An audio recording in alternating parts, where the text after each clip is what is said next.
Yaxşı, ben kaydı başlattım. Keçirəm suallara. Buradan suallarınızı verin. Əsas bu white sualların falan yaza bilmisiniz. 81 var mənim burada. 81. Burada Kilogram da mı? baxarıq da sonra. Neçəyə? 74. 74. Bəli. O da white sual yoxsa fərqli sualdır? Vahid sualı. Tamam, baxarıq.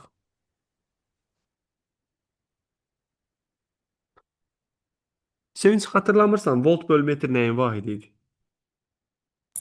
İntensivlik. Tamam. İntensivliyin digər vahidi nə idi? Newton bölünsün kulon. Tamam. Newton bölü kulonu yerinə qoysan, newtonlara aparsan, orada nə qalacaq? Kulon aşağıda olacaq o zaman. Yəni kilogram bölü kulon. Bəli. O da elektrokimyəvi ekvivalent. Məsələn, bir üsul belə. Ama ekvivalent yadımdan çıxıb. Hardaydı o? Tamam. M'in belə bir düsturu vardı. M bərabərdir KQ. Dünən keçmişik, Yigit. Bəli. Buradan K'nı tapanda K bərabərdir M bölü Q. Vahidi kilogram bölünsün kulondur. Bir də bunun əksi var, Sevinç. Bunun əksi Q-dir, xüsusi yük. O Q bölü M'dir. Onun vahidi isə kulon bölünsün kilogramdır. Bu xüsusi yük, o birisi də ki elektrokimyəvi ekvivalent. İndi Aydındır. biz bu ifadədə kilogram vurulsun, volt bölünsün, newton vurulsun, metr. Əslində bunu başqa cürdə aça bilərik. Nətər? Voltun açılışı nətər əzbərləmişdik? A və bərdə Q-dan çıxarda bilirik. Yəni joule Yəni bölü kulon. Joule bölünsün kulon. Joule-un yerinə yazıram newton metr, aşağıda da kulon yazıram. Bunlar gedir, yenə qalır kilogram bölünsün kulon. O da verir elektrokimyəvi ekvivalent. Aydındır. Bəli, müəllim. Deməli 74. Weber bölək amper vuraq ohm.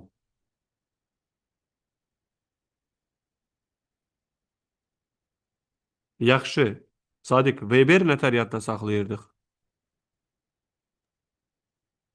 Maqnit selinin vahididir.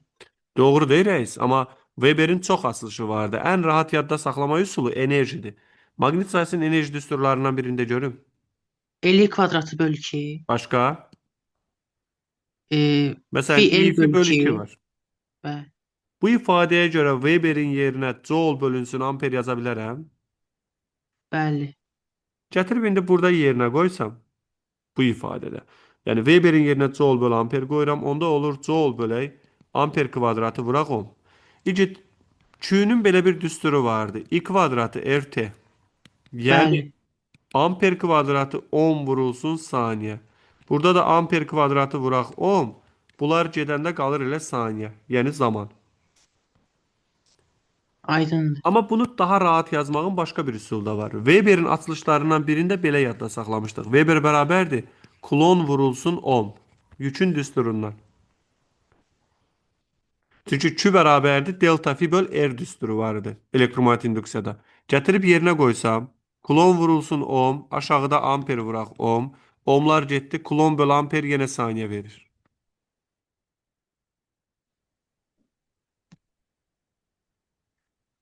Bildin Sadiq? Mənim səs gedir, başa düşmürəm. Səs gedir. Bəli, sözünüzün ancaq Normal. axırıncı səsini. Hər kəsdə gedir səs yoxsa? Normaldır müəllim. Sadiq, sən özün bir interneti yoxla. Çünki mən baxıram normaldır. Əgər şey olsa mən düzənləməyə çalışaram. Tamam. Bax, Sadiq, Q'nun belə bir düsturu vardı. Q bərabərdir mənfi delta fi böl R. Elektromanyetik induksiyada keçmişdik. Bəli. Yəni Weber bərabərdir kulon vurulsun ohm oradan gəlir. Əvəzləyəndə bu formada da yaza bilərik. Oldu. Sonra 79. tamam, qəşəng sualdır. Bu bizdən hardandır? Dəyişən cəryanla. Və ya oradan yadda saxlaya bilərik. Bir saniyə.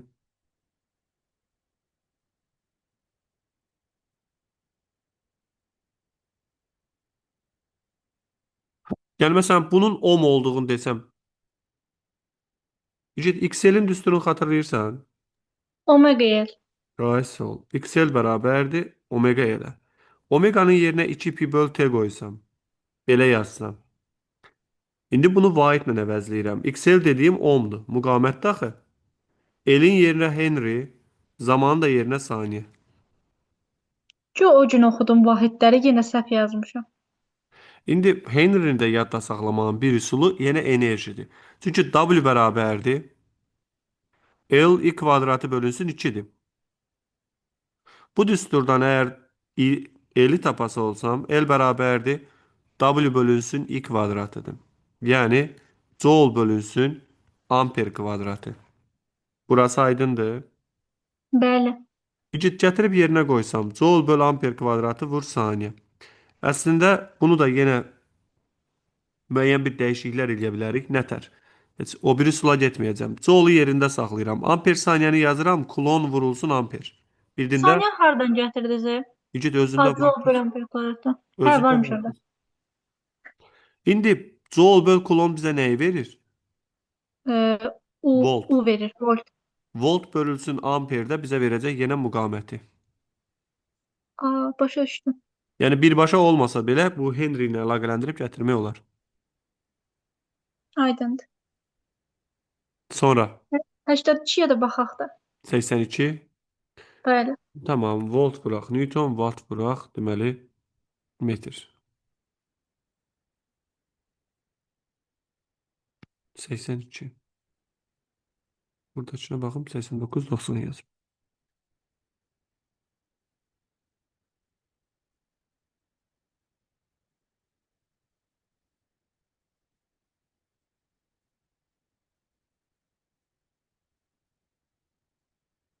Deməli ki, burada volt vurulsun Newton, aşağıda da watt vurulsun metrdir. Əslində yenə düsturda xırda bir dəyişiklik eləyək. Bu voltu yerində saxladım, Newtonu da saxladım yerinə. Watt bilirsən ki, nəyə bərabərdir? Joule böl saniyə. Joule-un da yerinə Newton vurulsun metr. Bir dənə də metr var, metr kvadratı. Saniyəni yuxarı çıxarsam olar. Olar. Newtonları buradan apardım. Sonra burada volt vur saniyə bölünsün metr kvadratı var. Əslində Tesla olduğu görünür. Yəni maqnit induksiyası. Amma yenə də bu birbaşa getməyim üzərindən biraz fərqli üsulla gedək. Voltun yerinə nə qoya bilərəm? Joule böl kulon. Tamam. Joule bölünsün kulon. Burada metr kvadratı yerində, saniyə də yerində. İgid yenə geri gedirik. Joule-un yerinə yazıram Newton metr. Vurulsun saniyə. Aşağıda kulonun yerinə amper vur saniyə. Vurulsun metr kvadratı. Saniyələrdən biri getdi. Metrlərdən biri getdi. Qaldı Newton bölək. Amper vuraq metr. Bu da Tesla'dır. Yəni Aydındır. maqnit induksiyasıdır. Amper qüvvəsindən yadda saxlayırdıq. I, B, L. B-ni tapanda F bölünsün IL-dir. Mən Amma göylə yazdığınız ilk hissəyə qədər gətirdim, ardın gətirə bilmədim. aydındır. Bir şey də deyim sənə. Amma məsələn bunu daha rahat, bayaq daha rahat yaza bilərdim. Ha. Özüm biraz uzatdım bu hissəsini. Volt vurulsun saniyə Weber'i verir. Səvinəm. Bilsən niyə? Çünki epsilon i bərabərdir. Mənfi delta fi bölünsün delta t'dir. Yəni buradan delta fi'ni tapsam, epsilon i vurulsun delta t. Volt vurulsun saniye Weber olduğuna göre Weber bölü kvadrat metrede bize verecek Tesla'nı. Yani B'ni. Bilsen niye? Çünkü ilk düsturumuz buydu. B's kosinüs alfa. Kosinüsün önemi yoktu. Fi beraberdi B's. Yani Weber Tesla vurak kvadrat metredi. Baştan Aydındır. dediyim kimi biz ümumi atmağın tərəfdarı deyilik. Çünki elə olanda çox qarışıq olacaq və əzbərlənəsi çox şey var. Bildiklərimizə gətirməyə çalışırıq. Newtona və aldığımız düsturu bir tarayıb özümüzdə yoxlayırıq görək hansısa düstura uyğundur yoxsa yox. Vahid alanda. Sual var buralarda. Çünki mən 89 görürəm.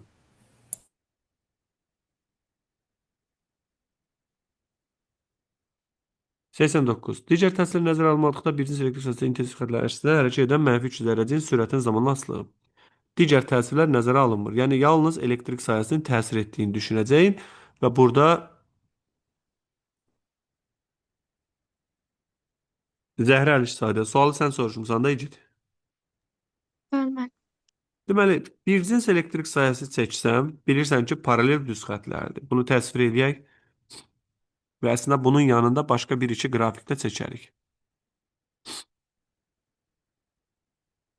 Və burada bu genetikdə ümumiyyətcə qəbula belə bir sual düşsə, buna diqqət edin ha. Elektrik sahəsidir, yoxsa maqnit sahəsi. Çünki maqnit olsa bütün işlər dəyişir. Deyir, digər təsirlər nəzərə alınmadıqda bir cins elektrik sahəsində intensivlik xəttlərinin əksinə. Təsəvvürlə belə bir intensivlik xətti var.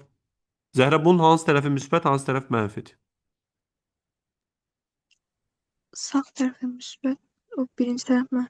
Elə yox. Başladığı yer müsbətdir, yönəldiyi yer mənfidir. Çünki Zəhra müsbətdən mənfiyə gedir.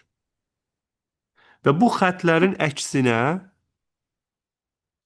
bir dənə zərrəcik daxil olur. V0 onun sürətidir. Bir də deyir ki, mənfi yüklü zərrəcik. İndi buna baxsan Zəhra, buna təsirdən qüvvə düşür bu tərəfə. Çünki mənfi mənfini itələyir. Qüvvə hərəkət istiqamətindədirsə bu necə hərəkət edir? Yeyinləşən hərəkət. Yeyinləşən hərəkət eləyirsə, o zaman V-nin T-dən asılığı bu şəkildə bir qrafik olacaq. V0-dan başlayıb artır.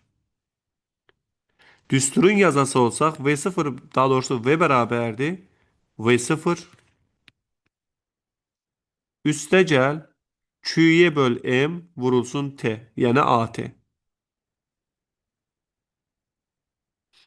Aydındır. Bəli. Məsələn, burada yeyinləşdiyinə görə kinetik enerjisi artır. İş müsbətdir, potensial enerji azalır. Amma məsələn, kinetikin zamanla asılılığını istəsə A bəndindəki kimi bir qrafik götürərdin. 94, 95 və 90 da var. Baxım görüm 90 eyni sualdır. İcid eynidir. Sadəcə birinci elektrisində intensivliyin əksinə hərəkət edən müsbət. Müsbətin müsbətə tərəf gəldiyi ala baxanda yavaşlayacaq. Yavaşlığına görə cavab C bəndidir.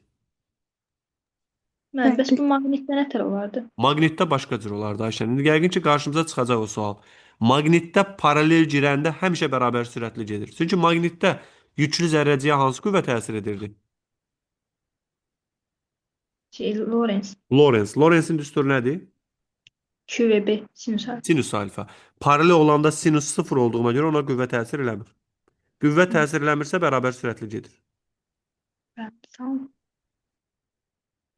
94 deyəsən deyilmişdi, eləmi? Bəli, bəli. Deməli 94-cü sualda bizə deyir ki, bir cins maqnit sahəsində qüvvə xəttlərinə perpendikulyar istiqamətdə sahəyə daxil olan proton necə hərəkət edir? İndi burada söhbət bir cins maqnit sahəsindən gedir. Buna diqqət elə. Bax, buna xüsusi diqqət eləmək lazımdır. Bayaq dediyim kimi, elektrikdə paralelliyin önəmi yoxdur. Çünki paralel olsa da ona qüvvə təsir edir. Amma maqnitdə önəmlidir. Yenə bir cins maqnit sahəsi çəkirik. Bilirsən ki, bu qüvvə xətləri N-dən çıxır, S-ə daxil olur. Xətlər belə idi. Bəli, bəli. Və bu qüvvə xətlərinə perpendikulyar istiqamətdə sahəyə daxil olan deyir. Bu sahəyə qüvvə xətlərinə perpendikulyar bir zərrəcik daxil olsun. İşarəsinin önəmi yoxdur. Məsələn, müsbət olsun. İndi bura paralel olsaydı buna qüvvə təsir eləmir. Burada protona göstərən digər protondur, müsbət olduğunu deyir. Buna təsirdən qüvvənin istiqamətini tapsaq, sol əl qaydasını tapacağın. Yəni oxlar, bu qırmızı oxların ovcumuzun içinə girmək üçün əlimizin için tuturuq ona tərəf. 4 barmağı yuxarı tutanda bizdən şəkilə doğru Sevinç bir qüvvə yönəlir burada. Belə çəkməyə çalışacağım. Gör təyin edə bilirsən Lorenzi. Bəli, bəli, oldu. Deməli QVB perpendikulyardır, amma yenə də sinüs alfanı düstur olaraq da yazıram bura. İndi bir şey bilirsən ki, qüvvə hərəkətə perpendikulyardırsa trayektoriya nə olacaq? Çevrə üzrə. Bu da çevrə üzrə bərabər sürətli fırlanmağa başlayacaq. Ona görə çevrə üzrə bərabər sürətli. Lorentz qüvvəsi hərəkətə perpendikulyar olduğuna görə sadəcə istiqamət dəyişir. Sürətin qiymətini dəyişə bilmir. Aydındır mənim. Amma əgər bu zərrəcik paralel desəydi, bax buradakı kimi. Bu sual soruşmuşdu da Zəhranın sualı 89.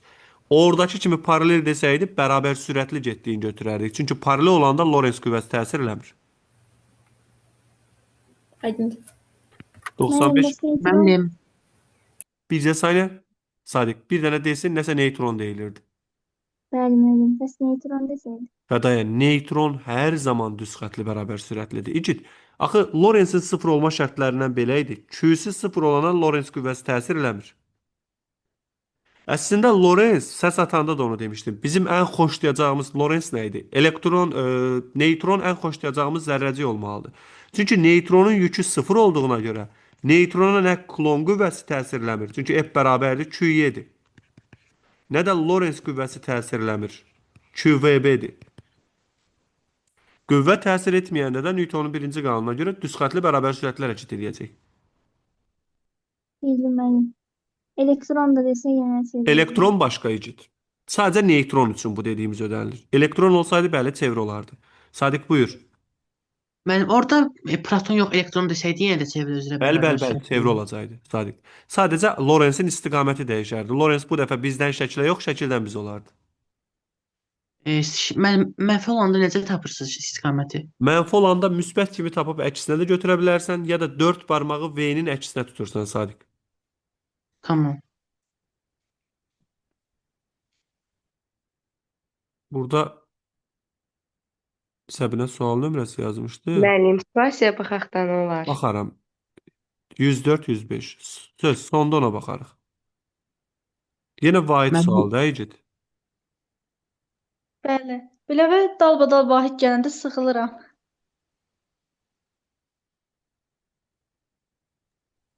Müəllim, dərsin sonunda modeldən bir dənə sual aça bilərəm, Olar baxarsınız. icid. Hansı modeldəndir? Bəlkə mən buradan açaram. Arximeddən.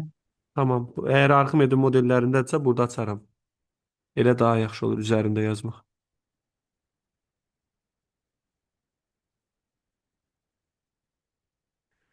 Bu volt kvadratından başqa burada hansısa bir kəmiyyət sənə nəyisə xatırladır?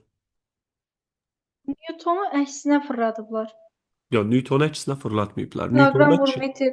kiloqram vur metr böl saniyə kvadratı idi. kvadrat. Burada isə saniyə kubu var. Məsələn, wattın belə bir açılışı vardı. Watt bərabərdir joule bölünsün saniyə. O da bizə verirdi. Kiloqram vur metrin kvadratı bölünsün saniyə kubu. Yəni bu wattın açılışıdır. İndi düsturda dəyişiklik eləyək. Volt kvadratın yerində saxlayıram. Volt kvadratı bölünsün watt kimi yazıram bunu. Bir dənə bura diqqət elə. Bu volt kvadratı ilə işim yoxdur. Amma gücün belə bir düsturu vardı. P bərabərdir U kvadratı bölünsün R. Xatırlayırsan bunu? Ha, bildim. Çıxdı Onda müqavimət. bu wattın yerinə yaza bilərəm. U kvadrat nə idi? Volt kvadratı bölünsün ohm. Yerinə qoysam volt kvadratı bölək ohmu tərsinə dönür. Ohm qalxır yuxarıya. Yəni müqavimətdir. Çox açıram mən vahidləri. Ya çox Bəs ona açıram görə ya da deyirəm ki, icid, bunları tam açmağa ehtiyac yoxdur. Çünki tam açsan, bir gərək hamısını əzbər biləsən ki, alınan cavabın da nəyə uyğun olduğunu görəsən. Amma belə gedəndə düsturlarla xatırlamaq olur. 105-ə də baxacaqdıq, hə? bəli. Deməli, volt vur saniyə. Bax, bu 105 əslində çox rahat bir üsulu var. Çünki bayaq yuxarıda demişdim, volt saniyə nədir? İcid, volt saniyə Weber'dir. Hə. Weber. Weber bölünsün, Tesla vurulsun metr. Weber'in də ilk düsturuna görə açılışını belə yaza bilərəm. Tesla vurulsun kvadrat metr. Bölünsün, Tesla vurulsun metr. İcid, bunları ixtisar apardım. Metrlərdən biri getdi, qalır metr. O da məsafə olacaq hər halda. Başa düşdüm. Yəni düsturu xatırlamağa çalış. Çünki bunların hamısını açmağa getsək, gərək onda Tesla'nın açılışını əzbərləyəsən, açasan orada və riyazi olaraq da çox uzun olacaq, çox vaxt aparacaq.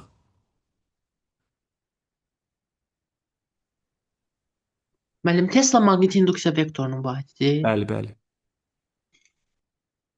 Deməli 117 və 131. Yenə Coulomb-la bağlı bir sualdır. Sevinç, sənin sualında 117. Bəli, müəllim. İcid, aşağıdakına heç bir ip falan bağlanmayıb. O havada dayanıb. Aşağıdakı cismi yerə doğru hansı qüvvə çəkir? Ağırlıq. Tamam. Bəs yuxarıya doğru? Kulon. Demək ki, onun o vəziyyətdə qala bilməsi üçün, yəni tarazlıqda qala bilməyi üçün bu qüvvələrin bərabərliyi lazımdır. Çünki ağırlıq böyük olsa yerə düşər, kulon böyük olsa gedib yapışar o birisinə. Bəli. Bu iki qüvvəni bir-birinə bərabərləşdiririk. Kulon qüvvəsinin düsturunu da görüm. K vurulsun modulda Q1 vurulsun modulda Q2 bölünsün R kvadratı. İndi burada Q1, Q2 yox, Q0 və Q olaraq yazacağam. Ona görə yazıram K vurulsun. Q vuraq. Q0 bölək R-in kvadratı bərabərdir MJ-yə. İgid aralarındakı məsafəni istəyir. Buradan R-nı tapanda R bərabərdir kök altda. K vuraq. Q vuraq. Q0 bölünsün MJ. Əsas Aydın. məsələ onun havada qala bilməsi üçün onu yuxarı çəkən qüvvə aşağı çəkən qüvvəyə bərabər olmalıdır.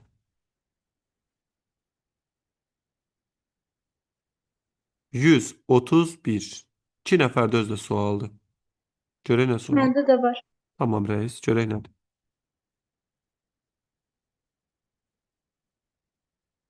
Tamam. Ümid edirəm paraleldə bir problemimiz yoxdur. Çünki paraleli siləcəm buradan. Buradakı suallar.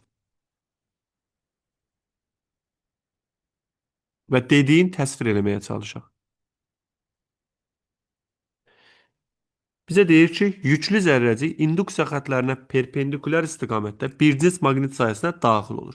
Yenə paralel deyil, perpendikulyar istiqamətdə daxil olur. Yəni bu zərrəcik, məsələn, müsbət bir zərrəcik belə daxil olur. Və burada bir maqnit sahəsidir. Bilirik ki, maqnit sahəsində yüklü zərrəciyə Lorentz qüvvəsi təsir edir. Və zərrəciyin təcilinin modulunun sürətindən asılılığını deyir. Buradan A-nı tapanda A bərabərdir. QVB bölünsün M-dir.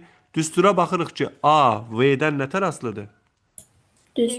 Əksəriyyətin niyə bu sualı soruşduğunu bilirəm. Çünki çevrə olduğuna görə düşünüblər ki, bəlkə V kvadrat bölək R ilə yazaq, kvadratik olsun. Müəllim, elə yazmışdım. Amma Zərbiyeva belə bir şey var. Onu yaza bilməyin üçün radius haqqında bir məlumat verməlidir. Mötərizdə sənə verməlidir ki, R bərabərdir konstant. Hə, R konstant olsa A-nı mərkəzə qaçma təcili kimi yazıb V kvadrat bölü R yaza bilərsən. Onda görərsən ki, A V-dən kvadratikdir. Qalan bütün hallarda, yəni belə bir şey demirsə, səndən bu haqda bir məlumat yoxdursa ki, radiusu sabitdir və s. artıq işlədəcəyin təcil düsturu budur. Yəni paralel desə də 0 götürürük də. Paralel olsa sıfırdır reis. Təcil sıfırdır və burada deyəsən heç təcilin sıfır olduğu qrafik yoxdur. Müəllim, burada indi bizə yüklü zərrəci direkt maqnit sahəsinə daxil olur. Ona Bəli. görə biz Lorentz-dən getdik də. Bəli. Yəni başqa düsturlardan istifadə eləmədik, Bəli. düzdür? Mhm, çox sağ olun. Çünki yüklü zərrəciyə maqnit sayəsində Lorentz qüvvəsi təsir edir. İbrahim buyur. Mən bir iradımı bildirmək istəyirəm. Buyur İgid. Nəyə görə OTK-da, DİM-də, bu topluda da elə var elə. Suallarda bəzən digər təsirlər nəzərə alınmır və yaxud bunu sabit götürün deyə bir şərt vermir. Amma sualın həllini onları nəzərə alaraq yazmaq lazım olur. Amma bəzən də onları verməyəndə elə sizin dediyiniz kimi götürür. Yəni hardan bilək ki, bu nə məqsədlə onu yazmayıb? Reis, ona bir rəy bildirə bilmərəm. Yəni o şeyin içində olmadığıma görə bir şey deyə bilmərəm. Amma mən sadəcə öz rəyimi bildirim ki, bunun tərəfdarıyam ki, bu formada verilsin. Təsirlərin nəzərə alınıb alınmadığın verilsin. Çünki bu o baş qarışıqlıq yaradan hissəni aradan qaldıra bilər. Çünki bu veriləndə artıq sən nəyi nəzərə alırsan? Bilirsən, çünki bu zərrəcik göndərdi. Məsələn, burada göndərdiyim zərrəciyə bax. Buna ağırlıq qüvvəsini nəzərə alsam, təcilin artıq belə tapmamalıydım da. Bunda geri ağırlığı tapaydım. Sonra qüvvələr bir-birinə perpendikulyardır, əvəzləyicini tapaydım. Yəni, sırf işi daha rahat eləmək üçün ağırlığı nəzərə almayıblar. Məsələn, digər təsir burada elə biri ağırlıqdır. Mən də onu deyirəm ki, bu suallarda onu məncə açıq-aydın yazmalıdırlar.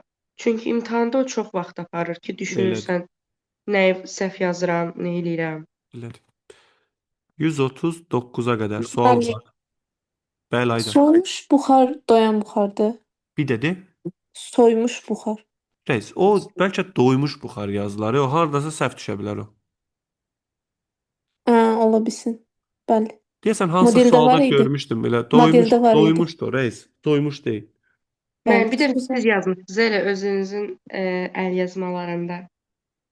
Reis, mənim hərf səhvlərimi bilirsən dost. Hə, bilirəm. Prosta yazmışız soymuş. Mən dedim soymuş nədir? Yəqin doymuş yazmazsınız siz. Sual 139 idi. Bəli, Sadiq. 136-ya baxa bilərik. 136. Bəli. Tamam. Firuzə nəsə deyirdin? Bir də 123-ə də baxa bilərik. Tamam. Reis 120-sə baxım, sonra bura qayıdıram. Tamam. Yaxşı. Deməli burada maqnit versin Firuzə və yaxud da ki elektrik versin, daha doğrusu elektrik yükü versin, heç bir önəmi yoxdur. İndi sən bilirsən ki bu yüklü cisimlər bir-birini cəzb edir yoxsa itələyir? Bunlar cəzb edir. Çünki əks işarəlidir. Buna təsir edən Coulomb qüvvəsini bu tərəfə yazıram, bunu yazıram F1 kimi, buna da bu tərəfə yazıram F2 kimi. Bir də bunlar sükunətdədir. Sükunətdədirsə bunlara təsir edən hansı sürtünmə qüvvəsidir? Hmm. Sükunət sürtünmədir Firuzə. Bəli, bəli. İndi sükunət sürtünmə hər zaman nəyə bərabər olur? Bunu çəkin Coulomb qüvvəsi isə ona Elə bərabər Coulomb olar. qüvvəsinə bərabər olacaq. Ona görə bunun sükunət sürtünməsi bu tərəfədir. Hı. Buna sürtünmə 2 deyək. Bunun sürtünməsi bu tərəfədir. İkisinə də Newtonun 3-cü qanununa görə təsir edən qüvvələr bərabərdir. Yəni F1 bərabərdir F2, o da bərabərdir. K vurulsun. Modulda Q vurulsun 2Q, bu mənfi 2Q'dir, bölünsün R kvadratı. Yəni vuruqların yerin dəyişəndə hasil dəyişmir Firuzə. Ona görə bunlar yükündən asılı olmayaraq bir-birinə eyni qüvvə ilə təsir edir. Və sükunət sürtünmələr də bərabər olduğuna görə nisbət 1-dir. Mən ayrı-ayrı götürmüşdüm. Ona görə səhv başa düşdüm. Bunlar Tamam, anladım. qarşılıqlı təsirdədirsə sən bunlara eyni baxma, yəni eyni sistemdə baxmalısan. Çox sağ olun. Və başqa bir şey də var. Bunun yerinə irəlidə olmalıdır o suallar ya da geridə qaldı. Maqnitlər də versə eyni cür yanaşasan. Anladım. Deməli 136 deyilmişdi səhv eləmirəmsə. Bəli. Bax Sadiq, ən təhlükəli suallardandır. Bilirsən niyə təhlükəlidir? Şərtini diqqətli oxumasan səhv gedəcək. Və Platon deyir şəkildə göstərildiyi kimi bir cins maqnit sahəsinə. Bunu həm sözlə deyir, həm də bax burada bunu verib. Yəni bilirsən də B maqnit induksiyasıdır. Platon induksiyaya paralel daxil olur deyə bilərəm də ki, şərtdə də olsa bunu verib. Bəli. İnduksiya paralel olanda sinüs alfa bərabərdir 0 olduğuna görə Lorentz qüvvəsi 0-a bərabərdir. Qüvvə 0-dırsa cisim necə hərəkət edir? Bərabər sürətli. Bərabər sürətlə hərəkət edirsə kinetik enerjisi sabit qalır, dəyişmir. Bəli. Elektrik olsaydı burada yeyinləşən hərəkət edərdi. İş müsbət olduğuna görə kinetik enerji xətti qanunla artardı. Yəni B bəndindəki kimi. Müəllim. Zəhmət olmasa bir də deyərdiniz. Elektrik hissəsi Nuray yoxsa ümumiyyətcə başdan? Müəllim dedinizə paralel daxil olursa burada Lorentz təsir etmir. Bəli. Bax, Lorentz qüvvəsinin bilirsən ki, 0 olma şərtlərindən biri də budur ki, zərrəcik əgər qüvvə xəttlərinə paralel hərəkət edirsə, çünki QVB sinüs alfadır, ona qüvvə təsir eləmir. Bəli. Nuray qüvvə təsir eləməyəndə, yəni əvəzləyici qüvvə 0-a bərabərdirsə, cisim necə hərəkət edir? Düz xətli bərabər sürətli. Sürət sabitdirsə, kinetik enerji də sabitdir. Yəni S-dən asılı deyil. Ona görə D bəndidir. Müəllim. Bəs necə olsa dediniz xətti artar. Elektrik sahəsi olsaydı xətti artardı. Ya da ki burada perpendikulyar daxil olsa. Perpendikulyar olsaydı yenə kinetik sabit olardı. Çünki onda da çevrə üzrə bərabər sürətlə hərəkət edir. Kinetikin qiyməti dəyişmir. Hə, aydın. Bəli. Müəllim, Mən burada qüvvə 0 olmur. Bu sükunətdə də ola bilər də. Yəni digər təsirlər nəzərə alınmır deyirsə Yox, biz niyə? başa düşdüm, rəis, düz deyirsən. Amma bir də burada bir şey var. Deyir ki, sahəyə daxil olur. Və burada V-ni verib, həm də bu sahəyə daxil ola bilirsə, deməli bunun bir sürəti var. Yəni dedim digər qüvvələrin təsiri nəzərə alınmır deyə yəni hərəkət eləməzdi. Başa düşdüm. Amma bu başlanğıc sürəti olduğuna görə qüvvə yoxdursa, ona nə sürət vermisənsə ondan gedər. Problem yox da dediyində. Onsuz da əvəzləyici qüvvə 0 olanda iki hal mümkündür. Cisim ya sükunətli ya da bərabər sürətli gedə bilər. Amma burada da daxil olur dediyinə görə, üstəgəl sürətin verdiyinə görə belə getdi. Bu sualda kinetikin 0 olduğu qrafiki verməz. Hə, yox idi onsuz da ona görə maraqlı gəldi, Anladım. anladım. Səbinə nə deyirdin Caniyeva? Mən deyirdim ki, elektrik sahəsində məsələn bu girsə bərabər yeyinləşən hərəkət edir, bir cins mühitdir deyə. Bəli, bəli. Onun W kinetikin S-dən asılılığını xətti çəkirik. O Bəli. xətti çəkməni biz A bərabər Fs-dən Bəli, əsaslandıracağıq. EPS-nə əlaqələndirəcəyin. Kinetik enerji haqqında teorimə görə görülən iş kinetik enerjinin dəyişməsidir. Tamam. Dedim bəlkə başqa şeydir. Ya onunla əlaqəli. Əgər zamandan asılılığını istəsə kvadratik seçərsən. O S-in yerində yazırdıq da Aha, A tip kvadrat. bəli, bəli. 139 soruşulmuşdu deyəsən. Mən vermişəm. Tamam. Elektrik sayəsində antiproton. Birinci antiprotonun yükünü müəyyən edək. Bilirsən ki, proton müsbət 1 və 1-dir. Antiproton bunun antisidir, yəni əksidir, yük olaraq əksidir. -1, 1-dir. Mənfi yüklü zərrəcikdir. Bu xətlərin bu tərəfinin müsbət, bu tərəfinin mənfi olduğunu bilirsən. Elektrik sayəsində mənfiyə təsir edən qüvvə hara tərəf yönəlir? Müsbətə doğru. Bitdi, cavab 3-dür.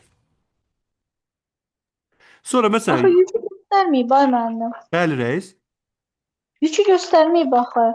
antiproton deyir də sənə. O Onu cür sən yox, düşündün. yükü hardadır? Göstərsin Hə, də. bu nöqtənin kəsişdiyi yerdə. Amma Özün ona görə qoyursan ora. saxlamışam sualı. Özün qoyursan ora. Məsələn buna bax, pozitron. Pozitron elektronun antisidir. Yəni müsbət 1 0-dır. Pozitronu müsbət bir zərrəciyi gətirib bura İkiyə. qoysam, müsbətə təsir edən qüvvə mənfiyə tərəf yönələr. Başa düşdüm. 145.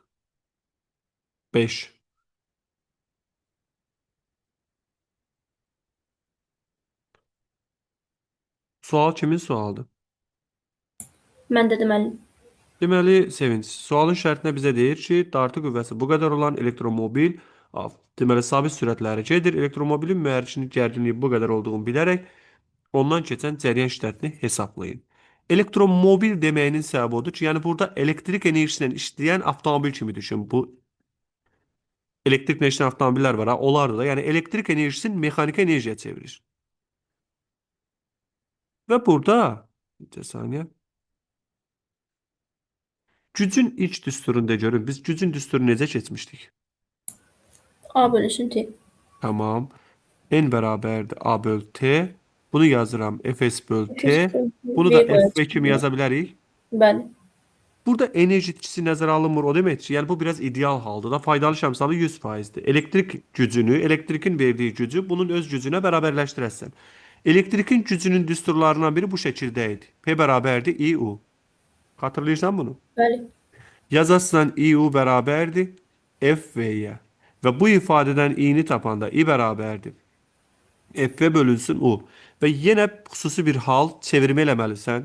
72 km/saatı 20 eləyir. doğrudur. 18-də 5-ə vururuq. Bu verir 20 metr böl saniyə. Gətirib düsturda yerinə qoyuram. 20 vurulsun F verilib 2 kilonewton. 2000 bölünsün 1000. Cavab 40 amper. Yəni iki güc düsturun bərabərləşdirdik. Məsələn, əgər belə bir şey olmasaydı, bunu deməsəydi, biraz fərqli qiymətlər versəydi, biz burada faydalı şəmsalı hesablaya bilərdik. Nə tər tapardıq? Bax, faydalı şəmsalın buradakı düsturu belə olardı. F bölünsün IU vurulsun 100. Çünki nə demişəm? Elektrik motoru, elektriklə bağlı cihazlarda elektrikə aid olanlar tamdır hər zaman. Faydalı da ortalığa çıxartdığıdır. Amma burada enerji itkisi nəzərə alınmadığına görə ikisini bərabər götürmüşük. Aydın mən. Müəllim, Müəllim, Bəli. D. müəllim orada Müəllim. həm P versə, həm T versə, Hə. orada bir də Q ilə M olsa, onda hansı sürət hansı məxrəcdə olur? Bir də de.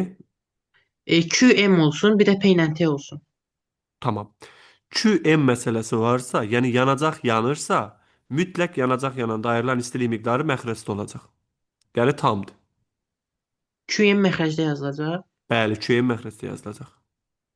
Amma Bu- müəllim elə bil ki, cədvəldə PT məxrəcdə idi. Yox, başa düşürəm Sadiq hansıları deyirsən. Məsələn, təsəvvürlə ərimə desin. Ərimə olsa, bilirsən də ərimə istəyin düstur nədir? Lambda vurulsun M. Lambda M. Bu ərimək faydalı işdir. Amma bunu əritmək üçün, məsələn, bunu əritmək üçün müəyyən bir mühərrik işlədirsən. Həmin o mühərrikin gücü verir. Məsələn, bir qızdırıcı işlədirsən. Qızdırıcının gücü var, zaman var. Bu artıq tam oldu. Bu ifadədə gedir ha bu. Bəli. Amma sən bir istilik mühərrikindən danışırsansa, istilik mühərrikinin sənə verəcəyi tam istilik budur. 2 vuraq M. Yəni bu tamdır, faydalı deyil. Faydalı isə qalan nə varsa hamısı. Oldu müəllim. Deməli 140 yox, 140 keçib Müəllim, artıq. burada gücün düsturunda F-i tapdınız da. Bəli. Burada əgər biz S böl T sabit sürətlə hərəkət edəndə düsturu idi də bu. Əgər sürət sabitdirsə necə qüvvə var ki, yəni necə iş Düzgün. olur? Yox, başa düşdüm dediyini. Çünki burada bərabər sürətlə hərəkət edir. Ona görə ki, dartı qüvvəsi sürtünmə qüvvəsinə bərabərdir. Dartı nə qədər iş görürsə, sürtünmə də o qədər iş görür. Sadəcə qiymətcə bərabər, işarəcə əks. Hətta belə bir şey demişdik bu dərs keçəndə Heybətova. Deyirdik ki, sırf bu hala uyğun F-in yerinə nə yaza bilirik? Müəmc. Həmməyim. Müəmc. Bilsən niyə? Bu bərabər sürətli gedirsə, deməli dartı sürtünməyə bərabərdir. Əvəzləyici iş görmür. Amma dartının işi sürtünmənin işinə bərabərdir. Nuray buyur. Müəllim, bayaqki sualda dediyi elektrik olsa, orada yeniləşər də. Hansına? Bundan danışsan necə? 136-dan. Bəli, bəli, Orada yeyinləşər. bir dəqiqə, orada A bərabər delta kinetikdən asılı qururuq. Bəli. Niyə kvadratik artmır ki, sürət artırsa? Yox. Sürət artanda kinetik zamandan kvadratik asılı olaraq artır. Zaman olaraq hə. Amma S-dən kvadratik olmaz axı, burada S-dir.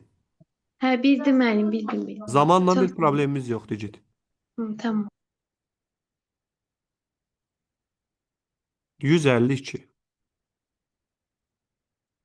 Müəllim, bizə baxımız sualı ilə 137-yə bir də baxarıq da. Tamam, Gülər, qaydaram ora. Bir dənə 152-yə baxım. Yaxşı. Deməli, sual belədir. Müəyyən hündürlükdən sərbəst düşən cisim daxil enerjisi. Burada belə bir şey var. Havanın müqavimət qüvvəsinin cisim üzərində gördüyü iş hesabına artır. Elə birinci variantdan doğru cavabı belə götürə bilərik. Niyə artır axı? Azalır yazmışam mən. Yox, müqavimət qüvvəsi və sürtünmə qüvvəsi. Bunlar hər zaman cisim üzərində iş görəndə mexaniki enerji azalır. Mexaniki enerji azalırsa bu enerji hara gedir? Daxil enerjiyə.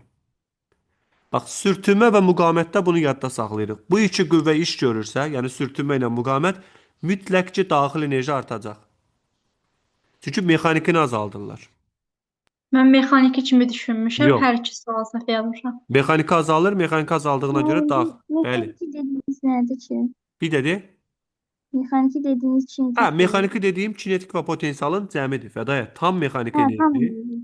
Yəni tam mexaniki enerji, Y kinetik, üstəgəl Y potensialdır. Bunun sabit qalmaq üçün yalnız konservativ qüvvələr təsir eləməlidir. Yəni məsələn, yalnız ağırlıq olsaydı dəyişməzdi.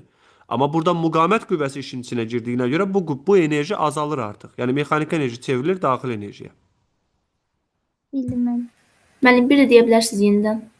İki dənə qüvvəmiz var bizdə təhlükəli olan qüvvələr, sevinç. Onlardan biri sürtünmə, birdən müqavimət. Bu iki qüvvə olanda mexaniki enerjinin saxlanma qanunu ödənilmir. Yəni mexaniki enerji çevrilir daxil enerjiyə. Yox, konservativ qüvvələri versəydi burada, məsələn ağırlığı versəydi, elastikliyi versəydi, artıq tam mexaniki enerjinin saxlanması ödənilərdi. Məsələn, sərbəst düşməni düşünək, sevinç. Sərbəst düşmədə yalnız ağırlığı nəzərə alırıq. Cisim aşağı düşəndə nə baş verirdi? Potensial azalırdı, kinetik artırdı. Yerə dəyəndə potensial olurdu 0, kinetik olurdu başdakı tam enerji. Çünki biz müqaviməti nəzərə almırdıq. Amma müqaviməti nəzərə alanda artıq enerji itkisi olur. Yəni mexaniki enerji itirilir. Hara çevrilir? Daxiliyə. Aydın müəllim. Deməli 136 demişdin, səhv eləmirəmsə Gülər. Bəli, müəllim. Bir də bu sualda niyə müəllim imunlu müqavimət qüvvəsindən əlaqə qurulur ki, niyə Onu- potensialla kinetikdən qorunmur? Tamam, birincisi belə bir şey deyim sənə. Potensialın artmağı əgər konservativ qüvvələrdirsə, potensialın artmağı nəyə gətirib çıxaracaq? Kinetikin azalmağına. Axı ikisinin cəmi sabitdir. Ona görə də sən tam enerjinin azalmağını, indi sualı yenə qayıdıb baxaram orada. Tam enerjinin azalmağın potensial kinetiklə əlaqələndirə bilmərsən. Çünki biri onlar toplananlardır. Biri artanda o birisi azalırsa cəm dəyişmir. Müəllim, daxili enerjisi ilə bağlı bir şey soruşur axı. Başa düşdüm rəis. Daxili enerji tam mexaniki enerji aidiyyatı yoxdur. Tam enerjidir. O ayrıcadır. Tam mexaniki enerji dediyin kinetik və potensialdır. Kinetik və potensial azalırsa, yəni bu enerjilərdən biri azalırsa, buna bir səbəb olmalıdır. Səbəb də dediyim o konservativ olmayan qüvvələrdir. O suala qayıdarıq. Bir dənə buna baxaq. Bu sualda nə idi səni belə Mən narahat olur. ümumiyyətlə 136, 137-ni səhv yazmışam. Elə Aydındır. Kafka orada 136-da gəldi. məsələn nə yazmışdın sən cavab? Mən müəllimdə yazmışdım. Nə İndi əlaqə? qulaq as. Çünki sən elektrik sahəsi kimi götürmüsən. Bu hissəsinə baxmışdın, bircins maqnit sahəsidir. Elə deyən baxmamışam. Və Yazmışam. bircins maqnit sahəsində Gülər, Lorentz qüvvəsi paralel olanda təsir eləmir. Axı Bəli. kübün sinüs alfadır. Hı Qüvvə -hı. təsir eləmirsə, əvəzləyici sıfırdırsa, bu da bərabər sürətlə hərəkət edir. Yəni kinetiki dəyişmir. Sıfır olan yoxdur. Yoxdur. Yəni V kinetik sıfır Başa olamaz. düşdüm reis, amma burada belə bir şey də var. Bu daxil olur deyirsə, bunun bir sürəti var da sahəyə daxil ola bilir. Yaxşı. Və yanında da V-ni veribsə elə bərabər sürətli gedəcək. Müəllim, Hı -hı. Bəli. kinetik enerji məsafədən xəttə asılıdır. İşə görə əlaqələndiririk onu. İş müsbətsə kinetik enerji artır. Və A bərabərdir Fs yazsan, onu da kinetikə bərabərləşdirsən xəttə asılı olacaq. Y Tamam. kinetik 0 üstə gəl Fs kimi. 36 da 37 də eyni sualdır ged. Burada da paralel olduğuna görə dəyişməyəcək. Yaxşı, mən bir dənə oldu bayaq işinə bir də baxa bilərik. Enerjini deyirsən. Qayıtdın bura. Hə. Məsələn, digər Bu da variantlara mənim bax. daxili enerji deyir axı. Anladım reis, anladım. Narahat olma. Bura baxıram deyir müəyyən hündürlükdən düşən cismin daxili enerjisi.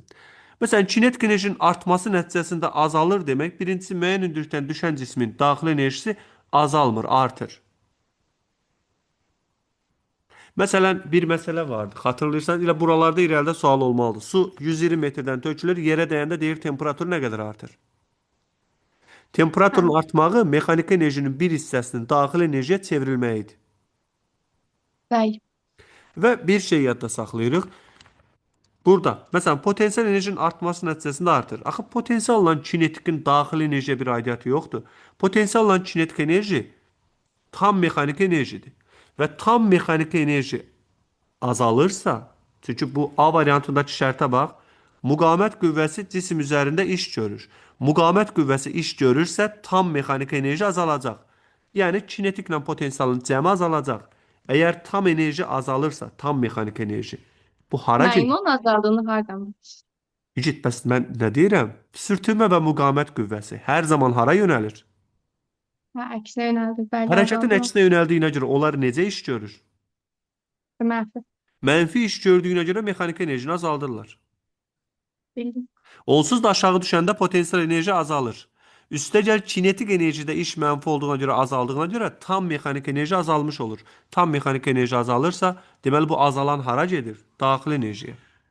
Müəllim, bəs bayaq demədiniz bu ikisi öz mexaniki enerji olaraq, yəni cəmini sabit saxlayır. İndi niyə azalmış Yigit, oldu? bəs sabit saxlamaq üçün konservativ qüvvələr olmalıdır. Yəni məsələn ağırlıq olmalıdır.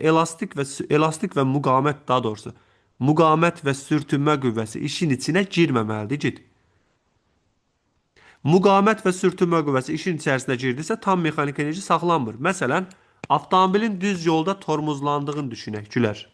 Düz yolda, hündürlük dəyişmir. Avtomobil tormozlanır və dayanır. Yəni burada müəyyən bir V-si var idi, gəldi burada dayandı. Hansı enerji çevrilməsi oldu? Gülər, eşitmirəm səni. Hansı enerji çevrilməsi oldu? Müəllim, mən bu enerji mən başa düşmürəm. Ay reis, bax qulaq as.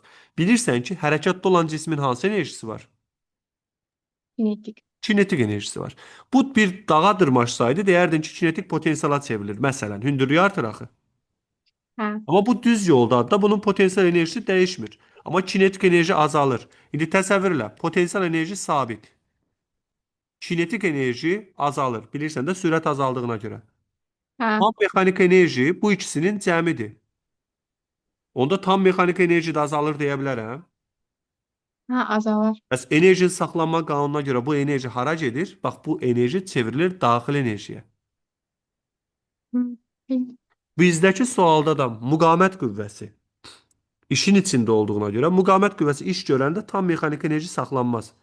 Yəni mexanik enerjinin bir hissəsi çevrilir daxili enerjiyə. Burada sual vermək istəyən vardı. Sadiq İbrahim. Buyurun növbə ilə suallarınızı verin görək nə deyirsiniz citlər. Müəllim, potensiometrin dövrəyə qoşulma prinsipində müqavimətin gərginliyin sıfır olması proqramda var. Proqramda qarşıma çıxmayıb. Amma orada məsələ budur ki, potensiometr Gərginliyi tənzimləmək üçündür. Onun da iş prinsipi müqamətin uzunluqdan asılığıdır. Məsələn, reostat nəyi tənzimləyir? Müqaviməti. Yox, müqaməti tənzimləmir, igid. Cəryan şiddətini tənzimləyir. Hə, şiddəti. Aha, məsələn, reostat nətər qoşulurdu dövrəyə? Ardıcıl. Ardıcıl qoşulurdu. Ardıcıl qoşulur. Çünki cəryan şiddəti kimi də onun tənzimləmək üçündür. Amma çəyə gəldikdə isə potensiometr o gərginliyi tənzimləyir və o da paralel qoşulur. İndi bir dənə bir şey də göstərim, Gülər. Sadiq, sən sualını ver. Müəllim, deyirəm ki, məsələn biz deyirdik ki, ağırlıq qüvvəsinin təsiri altında şaquli aşağı düşən cisim yeyinləşən hərəkət edir də. Yəni o aşağı düşsə sürəti artır. Aha, Onda kinetik enerjisi də artır da. tamam. Demək o yerə dəyən anda o bütün kinetik enerjisi hamısı daxili enerjiyə çevrilir onda. Dəyib dayanırsa bəli. Tamam. Yuxarı qalxırsa yox. Yuxarı qalxırsa bir hissəsi çevrilir. Gülər, ekranda simulyasiyanı görürsən, yoxsa hələ keçməmişəm ora? Bəli, görürəm. Aha. Məsələn, bu dəqiqə sürtünmə qüvvəsi sıfırdır. Sürtünmə qüvvəsi sıfır olduğuna görə buna diqqət elə. Cismi burada saxlamışam. Yalnız hansı enerjisi var? Potensial. O da nəyə bərabərdir? Tama. Toplam Hə, yazılan tam, tam bəli. enerjidir. Aşağı Bəli. getdikcə potensial azalır, kinetik artır. Yəni bunu yavaş rejimdə baxsan, buna diqqət elə. Yuxarı çatanda potensial tama bərabər olur. Aşağı gəldikcə potensial azalır, kinetik artır, amma tam enerji dəyişmir. Bəli, dəyişmir. Niyə dəyişmir bilirsən? Çünki sürtünmə yoxdur. Bu sağ tərəfə bax, sürtünməni azın üstündə qoymuşam. Bax, sıfırdır sürtünmə. Bəs müqavimət qüvvəsi yoxdur. Yəni müqavimət də nəzər. Elə sürtünmə dediyi havanın sürtünməsi və müqavimət qüvvəsi. Yəni ümumi bu iki qüvvəni nəzərə almırıq hal-hazırda. Yaxşı. İndi o qüvvəni qatıram işin içinə.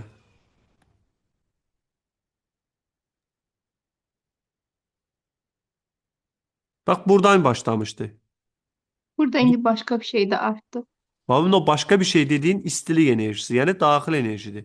Buna diqqət elə. Hə. İndi bax bu qoyduğum yerə çıxa bilməyəcək. Bax, daha aşağı çıxdı. İndi bura çatmışdı Hə. təqribən. Çünki bilirsən niyə? Artıq enerjini itirir. İşin içinə sürtünmə və müqavimət qüvvələri girəndə tam mexaniki enerji saxlanmır. Tam mexaniki enerjinin bir hissəsi çevrilir daxil enerjiyə. Ən sonda dayananda tamamilə çevrilir daxil enerjiyə. Amma yenə də toplam sabit qalır. Bəli, toplam sabit qalır. Çünki orada toplam dediyi bilsən nədir? Biz sizlə keçirik tam mexaniki enerjini. Tam mexaniki enerji dediyimiz nədir? Kinetik enerji ilə potensial enerjinin cəmi. Hocam. Eləmi?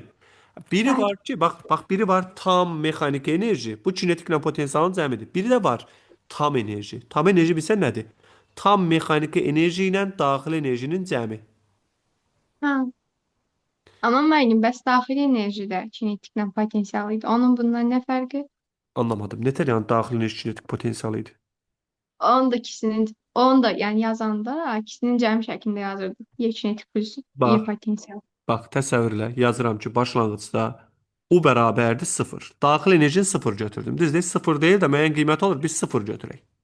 Yaxşı. Və yazıram Y tam bərabərdir. Y kinetik üstəgəl Y potensial.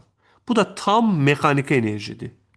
Ha, tam mexanik. Bir də yazıram tam enerjini. Y tama da heç bir T falan yazmıram. Onda tam enerji nətər yazdım? Dedim ki, bu tam mexaniki enerji ilə daxili enerjinin cəmidir. Ha, həmişə belə olur. Tam Hər zaman enerji. belə olur. Yaxşı. Cisim tam dayananda, tam dayandı. Tam dayananda nə olur? Tam dayananda tam mexaniki enerji olur 0. U nəyə bərabər olur? U bərabər olur elə bu itirilən enerjiyə, yəni Y tama. Yəni toplayanda cəm dəyişməyəcək də igid. Dayananda niyə sıfır elədiniz ki? Axı təkcə kinetik enerjisi getmirmi? İgid düz yoldadır. Hərəkət edib dayandığına görə başdan əgər hündürlüyü nəzərə almasaq potensialında 0 götürə bilərəm. Hə, düz yol, hə, düz yolsa bəli. İndi Müəllim. Yəni deyirəm, daxili enerjinin molekulundurmu? Yoxsa nə idi? Biz çünki axı əslinə qalsa ifadəsini yazanda elə deyil Y Gülər, kinetik plus Y molekulların potensial enerjisi. yazırdıq. Amma Gülər, bu qədər bu necə deyim, ilişib qalacaq bir şey deyil. Bax, bayaqdan eyni sualın üzərində fırlanırıq və eyni şeyləri deyirik. Daxili enerji maddəni təşkil edən molekulların kinetik və potensial enerjilərinin cəmidir. O mv Hı. kvadratı bölü 2 deyil ha. Məsələn, ideal qazın daxili enerjisini 2-də 3 nöRT yazırdıq. Bəli. Yəni kinetik enerjidir. Molekulların hərəkət enerjisi, amma molekulların, maddənin yox. Və mexaniki enerji azalırsa, bu enerji saxlanmalıdır. Bu hara gedir? Daxili enerjiyə çevrilir. Yaxşı. Növbəti sual neçə idi? 158 var. 158. Mayedə olan cismə neçə qüvvə təsir edir hal-hazırda? Sadiq. Arximetə. Təsir edir, ağırlıq qüvvəsi təsir edir. Sadiq, yenə səsim sənə gec çatır, hə? Gec gəlir, bəli. Aydındır, başa düşdüm. Deməli, bir ağırlıq, bir də Arximet qüvvələri var və buna təsir edən qüvvələrə baxmadan bir şeyə baxırıq. Bizə deyir ki, eyni yaydan həcmləri göstərilmiş bərabər kütləli. Sadiq, kütlələr bərabərdirsə nələr bərabərdir? Ağırlıq Ağırlıq qüvvələri. qüvvələri. Üçünə də təsir edən ağırlıq qüvvəsi eynidir. Amma suyun daxilində Arximet qüvvəsi bunlara təsir edir və tam batdığına görə Arximeddə yaza bilərəm Romaye və cisim J ilə. Bəli. İndi bu cisimlərdən sadəcə birinə təsir edən qüvvələrə baxıram. Bunu yerə doğru çəkir ağırlıq qüvvəsi, yuxarı doğru Arximet qüvvəsi, bir də yayda yaranan elastiklik qüvvəsi. Müəllim, indi bunlarda həcmlər fərqlidir, Arximedlər fərqli olacaq da. Düzdür, eyni olanı da var. Və burada elastiklik qüvvəsini tapsam, yazıram F elastiklik bərabərdir. Axı aşağı olanlar yuxarı olana bərabər olmalıdır. MJ Bəli. çıxılsın F Arximet. İcid elastikliyin də düsturu K delta L-dir. Bəli. Mən buradan K-nı tapası, daha doğrusu delta L-i ya da delta X-i tapası olsam, delta X nəyə bərabərdir? MJ çıxılsın F Arximet bölünsün K. bölünsün K. İndi sualın şərtinə bir də qaydaq. Deyir ki, eyni yaylar. Yayların eyni olmağı nələrin eyni olmağı deməkdir? K-ların. K-ların. K-lar eynidir, K ilə işimiz yoxdur. Kütlələr eynidir, bununla işimiz yoxdur. Bura baxırsan ki, Arximed artanda gərilmə azalır. Yəni gərilmə demək, delta X azalır. Bəli. Çünki bu delta X 1 olsun, birinci olsun. Delta X 2 ilə delta X 3, ikisi bir-birinə bərabərdir və nətər tapılacaq? MJ çıxılsın 2F Arximed, yəni əgər birinciyə təsir edən Arximed Həcm dəfə götürsəm, çoxdur ona bəli, görə. həcm çoxsa bunlara 2 dəfə çoxdur. Bölünsün K-dır. Arximed artdığına görə yəni elastikliyin payına düşən hissə azalır, beləcə yayın uzanması da azalır. 1 böyükdür, 2 ilə 3 bərabərdir. Mən orada elastiklik qüvvəsinin istiqamətini çaşdırıram. Yay hara dartılırsa elastiklik elə bir elastiklik qüvvə əvəzləyicinin əksinə olur. Məsələn, bu sualda ağırlıq Arximeddən böyükdür ki, yay bu vəziyyətdə dayana bilir. Yoxsa bilirsən də yükü qaldırardı yuxarıya. Bax, təsəvvür elə, belə bir sual düşünək. Yaydan bir cisim asılıb. Bu suyun tamamilə içərisindədir. Bu cismi Mən axırıncı dediyinizi başa düşmədim. nəyi icid? O qaldırıb atardı bizi, onu başa Bax, düşmədim. Elsa, əgər ağırlıq qüvvəsi Arximeddən az olsaydı, əvəzləyici qüvvə Bəli. yuxarı yönəlir axı. Hə, suyun üzündə Onda qalar. yayı dartmazdı ki, suyun üzündə üzməyə başlayardı. Yayın da dartılması olardı 0. Hə, başa düşdüm mən. Çünki üzərində axı çəki 0-dır. Bunu elə çəki kimi baxa bilərsən. Sadiq, bu cismi yerə doğru hansı qüvvə çəkir? Ağırlıq qüvvəsi. Tamam. Yuxarı doğru Arximed qüvvəsi. Arximed qüvvəsi. Baxdığımız halda Arximedin ağırlıqdan böyük olduğunu götürək. Çünki şərt belə olub ki, rho cisim kiçikdir rho mayedən. Bəli. Yəni əvəzləyici qüvvə hara yönəlir hal-hazırda? Arıya doğru. Tamam, əvəzləyici qüvvə bərabərdir. Hələ yayı nəzərə almasam, Arximed çıxılsın F incə və yuxarı. Yuxarı doğru bir əvəzləyici qüvvə yaranırsa, yəni yay dartılır deyə bilərik.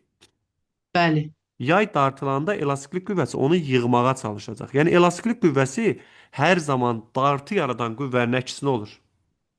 O F bərabərdir mənfi K delta X yazırdıq. Bəli. Mənfi ona görədir ki, elastiklik qüvvəsi hər zaman dartı qüvvəsini, yəni o dartılmanı yaradanın ya da sıxılmanı yaradan qüvvənin əksinə yönəlir. Yayı dartanda elastiklik onu yığmağa çalışır, yayı sıxanda da açmağa çalışır. Aydındır müəllim.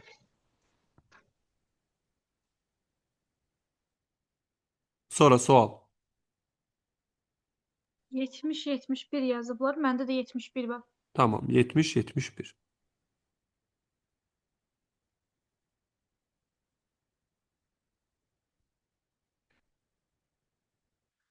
Deməli, bu 75 hissəsini siləcəm. Çünki onsuz da o tip suallar var. Olsa da digərlərinə baxarıq.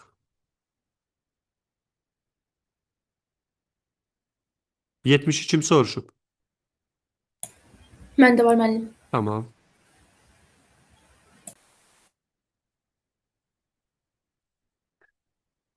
Deməli, sualın şərtinə baxsaq, bizə deyir ki, tezliyi 1000 Hz olan səs dalğasının perioduna bərabər zaman müddətinə dalğa uzunluğu bu qədər olan elektromagnet dalğası neçə rəqs edər?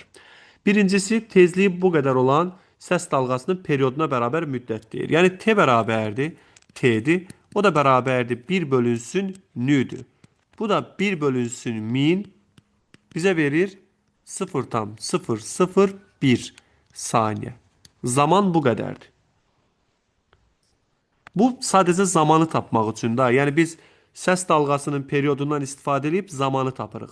Çünki bizdən rəqslərin sayını istəyirsə, bilirsən ki, Sevinç, rəqslərin sayını tapmaq üçün kiçik t-ni böyük t-yə bölməliyəm. Bəli. Amma qarşılıq yaranmasın, yuxarıdakı t-yə səs yazdım. İndi bu birisi üçün, yəni elektromagnet dalğasının sürəti üçün belə bir düsturumuz vardı. S bərabərdir lambda nü ya da lambda bölünsün t. Bunu xatırlayırsan da? Bəli. Buradan icid t'ni tapanda t bərabərdir. Deməli, lambda bölünsün s'dir. Lambdanın yerinə 300 yazıram.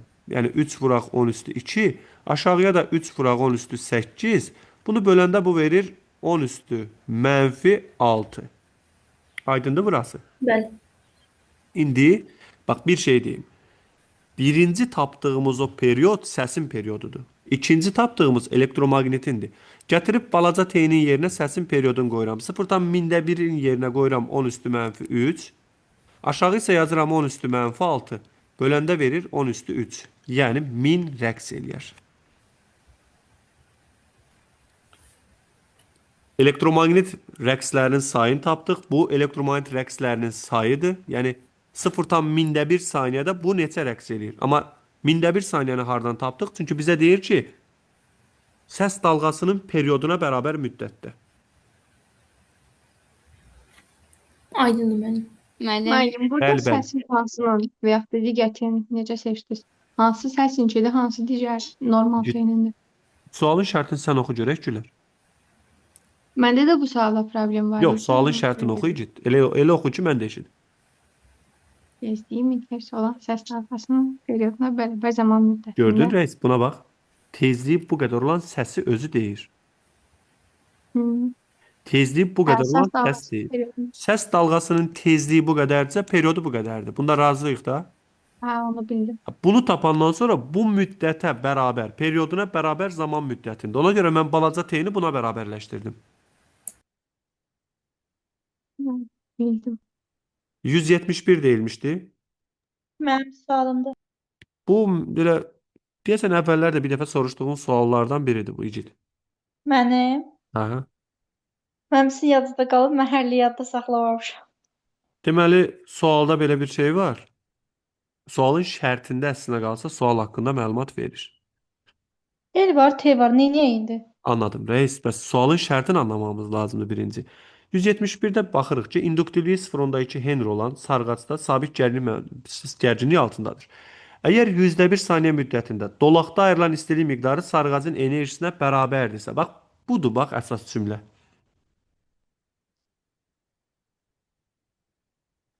Ayrılan istilik miqdarı. Ayrılan istilik miqdarının düsturu belədir. Məsələn, i Ayda, kvadratı kvadrat eksi. eğritini eləyib bölü 2 zada bərabər Bəli, eləyəcək. bərabər eləyirsən W maqnitə. W maqnit nəyə bərabərdir? L i kvadratı bölü 2. İkisini bərabərləşdirəndə i kvadratı RT bərabərdir. L i kvadratı bölü 2. I kvadratların iki tərəfdən də aparırsan və buradan alırsan L bərabərdir 2RT-yə ya da R-i tapsan R bərabərdir L bölünsün 2T. Yəni 0,2 bölünsün 0,2 cavab olur 10 ohm. Müəllim, bəs şərtdə sabit gərginlik altındadır deyir. Kesin də icid. Onda düsturda o olmalı deyil. Hə, ona görə deyirsən. İcid gərginlik sabitdirsə, yazmaq istəyirsən hansı ilə? U kvadratı bölünsün R vuraq T ilə. Bəli. Onunla yazası olsan, onda gərək bu biri tərəfdə də, ikisində də i'ləri u ilə əvəzləyəsən. Maqnitin enerji düsturunda onda gərək yazasan ki, L u kvadratı bölünsün 2 vuraq R kvadratı. Yenə eyni şeyə gəlib çıxacaq. Aydındır. Sevinç, 172-ni yazmısan? Mənim yazmışam. O bayaq soruşduğun radius sualının bənzəridir. Sadəcə orada məsafəni istəyirdi. Biri vardı, aralarındakı məsafəni tapırdıq. Bəli. Burada isə hesab istəyir birbaşa. Bilirsən ki, yen aşağı çəkən qüvvə ilə yuxarı çəkən qüvvələri bərabərləşdiririk. Bəli, elə demişəm. Tamam. 174. Deməli, biz keçən dəfə də bu tip bir suala baxdıq. Yadındadır, deyirdik riyazi rəqqasın periodu hansı düsturla tapılır? 2 bir kök altı L bölünsün J. Tamam. Amma əgər ağırlıqdan başqa bir qüvvə nəzərə alınarsa, artıq L böl J yox, L böl A yazırıq. Elədir? Bəli. İndi başdaydı özdə həmin suallar. Sualın nömrələrini xatırlamıram neçənizdə, amma başlarda var idi. İndi biz bu suala baxsaq. Birincisi, bu cismi yerə doğru onsuz hansı qüvvə çəkir? Ağırlıq. Ağırlıq qüvvəsi. Bir də bu xətlərin müsbətdən mənfiyə getdiyini bilirsən. Aşağıda bu yük də müsbət olduğuna görə buna təsirdən kulon qüvvəsi hara yönəlir? Yuxarı. Yuxarı doğru. Onda yazırsan Newton ikinci qanunda MA bərabərdir. MJ çıxılsın QY. Əgər buradan A-nı tapası olsan, A bərabərdir. J çıxılsın QY bölə Y. Aydındır tapılan. Bəli, bəli. Sonra periodun düsturunu yazsan T bərabərdir 2pi kök altda L bölünsün A. 2pi yerində kök altda L-i yerində saxlayıram. A-nın yerinə yazıram J çıxılsın QY bölünsün M. Əgər işarəsi mənfi olsaydı üstəgəllə yazardıq. Və bir də keçən dəfə də bunu deyəsən ilahiyyə izah edəndə demişdim. Belə bir şey var ha Sevinç. Bu liftə bağlanıb təcillə yuxarı aparmaq, aşağı gətirmək deyil. Burada birbaşa düsturun özünü dəyişirik. Yəni J üstəgəla, J çıxağa yazmırıq. Aydın oldu? Bəli, bəli. Bircə saniyə. Buyurun. Növbəti neçə idi? 79-80 yazmışam. Ondan qabaq yoxdur. Yeni şansı görürsən, mölfid görsən, bu 79 yenə gedib. Amma 80 yəqin ki eyni sualdır.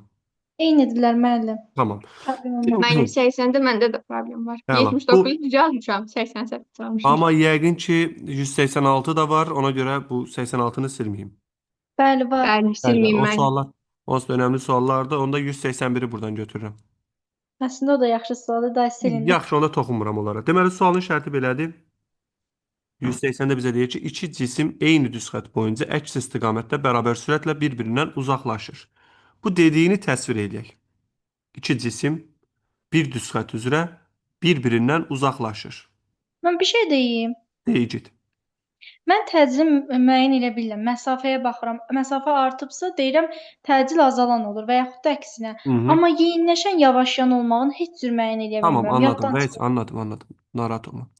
Buna bir R0 deyək. Yəni başlanğıcda bunların arasındakı bir məsafədir. Uzaqlaşmadan da görürük ki, bunlar bir-birindən, yəni uzaqlaşırlar. Sürətin istiqamətindən görürük. Bizə deyir ki, uzaqlaşırlar. Həmin o dediyini təsvir elədim bu iki cismi. Bu cisimlər əks işarəli yüklərlə yükləndikdən sonra, yəni bunlardan birini müsbət yüklədik, birini mənfi yüklədik. O zaman bunlar Səbinə bir-birini cəzb edir yoxsa itələyir? cəzb edirlər müəllim. Tamam, əla. Bunlara təsirdən kulon qüvvələrini də çəkirəm. Buna təsirdən kulon qüvvəsi belədir, buna təsirdən kulon qüvvəsi belədir. Hər zərrəciyə ayrıca baxsam, kulon qüvvəsi hərəkətə görə necə yönəlib? Əksinə. Qüvvə hərəkətin əksinədirsə bu necə hərəkət eləyir? Hə, Yavaş ayrı yürür. baxırdı. Hə, yadına Bəli. düşdü. Yavaş yan. Sonra baxırsan ki, getdikcə məsafə artır. Məsafə artırsa kulon qüvvəsi azalır. Ağırlıq da nəzərə alınmır, yalnız kulon var. Qüvvə azalırsa təcil azalır. Ona görə hərəkət olacaq azalan, təcillə yavaşayan. Müəllim, bir də deyə bilərsiniz zəhmət olmasa. Deməli, Gülər, birincisi o qırmızı ilə verdiyim hələ yük verməmişdən əvvəldir. Zərrəciklərin ikisi bir düz xətt üzərində bir-birindən Onu əksinə başa gedir. düşdüm müəllim. Tamam, Yük verəndən sonra nə səbəb? Sonra bunlara yük verdik. Bunlara yük verəndə əks işarəli yük verdim. Müsbətlə mənfi olanda bunlar bir-birini cəzb edir yoxsa itələyir? Cəzb edir. Cəzb edirlər. Və iki zərrəciyə də baxsam, buna bir zərrəcik deyim, buna iki deyim. İkisində də qüvvə hərəkət istiqamətindədir yoxsa əksinə? Əksinə. Qüvvə hərəkətin əksinədirsə cisim necə hərəkət edir? Yavaşlan. Yavaşlayan. Amma bir də burada belə bir şey var. Bərabər yavaşlayan demirik. Çünki uzaqlaşdıqca V-lərdən bilirik uzaqlaşdığın. Uzaqlaşdıqca qüvvə azalır. Qüvvə azalırsa təcil azalır. Müəllim, Bəli. Hədəfin quizindən sual versəm olar. İcit, bunlara baxaq da. Yenə başqa yerdən gətirib şey eləyirsən. Sən bunların hamısını yazmısan İbrahim. Yox müəllim, bunları hələ yazmamışam. İbrahim, bəs niyə yazmırsan? İcit, yenə sən başqa bir muxtar respublika qurmusan özün üçün. Yox müəllim, fizikaya görə o birisi fənlərimi oxuya bilmirdim. Dedim o birisiləri oxuyum, haqsızlıq olmasın. İndi də fizikaya haqsızlıq eləyirsən də. Fizika bitib də. Buna baxmağın lazımdır İbrahim. Bu testlər çox önəmlidir. Bugün Və sən sabah bunu yazdım. yazmadan, məsələn biz yazdıqlarımızdan, uşaqlar soruşduğu sualdan heç qaranlıq yer qalmır səndə. Yox müəllim. Heç nədə soruşmursan. Bəlkə də yenə də sən başqa bir işlə məşğulsan. Başqa tez yazırsan, hə hal-hazırda. Hədəfi yazıram müəllim. Yaxşı, 181 sual idi yoxsa yox? Xeyr, müəllim. Məndə sualdır müəllim. Deməli Elza, baxaq cisimə. İkisi də eyni cisimlərdir, eləmi? M kütləli cisimdir. Bəli, birinə Arximed təsir edir. Amma digərinə təsir eləmir. Yəni ikisinə də ağırlıq qüvvəsi təsir edir deyə bilərik. Bəli. Və burada sadəcə momentlər qaydasını bu dediyinə tətbiq eləyəsən. Çünki bilirsən ki, hər qüvvəni öz qoluna vurub, yəni momentləri bərabərləşdiririk, çünki deyir tarazlıqdadır. Bax, Müəllim, burada bu F axızlığı bu şeyin ortasından çəkib eləmirdi. yox ey rəis. Linki. Lingin çəkisi nəzərə alınmır axı. Çəkisi nəzərə alınmayan AB çubuğu deyir. Başa düşdüm müəllim. Özüm yazaram. Arximed o biri emə təsir edəcək. Oradan çıxacağıq. Baxaq rəis, daha o boyda yazını sildim oranı. Bura yazıram MG. Burada yazıram MG. Bir də bunu yuxarıya doğru çəkən Arximed var. Sağ və sol tərəfdə qüvvələri bərabərləşdirirəm. Yəni buradan baxıram ki, bu tərəfin qolu 3-dür, bu tərəfin qolu 2-dir. Momentlər qaydasını yazanda yazacağam 2 vurulsun MG bərabərdir. Deməli 3 vurulsun MG çıxılsın F Arximed. Eyni kütlə olduğuna görə də elə MG qoydum ikisində. İcit mötərizəni vurub atsam, buradan alıram 2 mg 2 MG bərabərdir. 3 MG çıxılsın 3 F Arximedə. Buradan 3 F Arximed bərabərdir MG-yə. Yəni Arximed, ağırlıq qüvvəsi Arximeddən 3 dəfə çoxdur. Mayenin sıxlığı rho-dursa, deməli cismin sıxlığı 3 rho-dur. Çünki biz belə bir nisbət bilirdik. Deyirdik ki, rho cisim bölünsün rho maye bərabərdir MG bölünsün F Arximed. Gətirib MG-nin yerinə 3 Arximed qoysam, 3 dəfə çox alınır. Yəni metalın sıxlığı olacaq 3 rho. Başa düşdüm müəllim. 186-ya qədər sual var. 84 müəllim. Hə, 84. İlahədə də 84 varmış. Görək nə sualdır bu. Bilmədim bunu. Hə, başa düşdüm reis. Çox qəşəng sualdır. Bir də baxın görün 191 problem deyil kimdəsə. Məndə yox. Möhtəşəm sual. İbrahim, məsələn bax bu suala bax. Qəşəng sualdır həqiqətən. Və deyəsən bundan heç bir dənədir, başqası yoxdur. Bu impulsun Yox, düsturu var idi. H bölünsün lambdanı MB-yə bərabər eləyirdi. Belədir reis. Var yuxarılarda elə bir sual yoxsa? Yoxdur. Aha. Müəllim, bəs bayaqki sualda o cisim məsələsi var idi. Bəli. Ona mən hərəsini özümdən yük verib, elə də təzədən yükləndirsəm, elə də yaza bilərəmmi? Özündən yük verə bilmərsən axı. Sənə sual nə deyirsə onu. Hansı iki cisim? Bu yoxsa yuxarıdakı? O 180-181 var idi. Məsələn, deyir ki, mən də qorxumdan silib üstünü. İki cisim eyni düz xətt boyunca əks istiqamətdə idisə, yəni deyirəm bunun birinə məsələn şey eləyim də, birinə ikisinə də eyni verim. Çünki əks istiqamətdə deyir də bunlar. İkisinə də müsbət verəsən, hə? Hə, məsələn elə bir şey. Hə, verim. reis eləyə bilərsən və məncə elə Bu sualda ikisinə var. də müsbət eləyim. Sonra təzədən nədir? Bunları yüklüyüm, əksin olsun da elə. Ondan nətər olacaq? İcid. İkisinə də müsbət versən nətər onda təzədən yükləyəsən əksin olacaq. Belə demək istəyirsən. 2 dənə zərrəcik olsun. Təsəvvürlə. Yüksüzdülər. Mhm.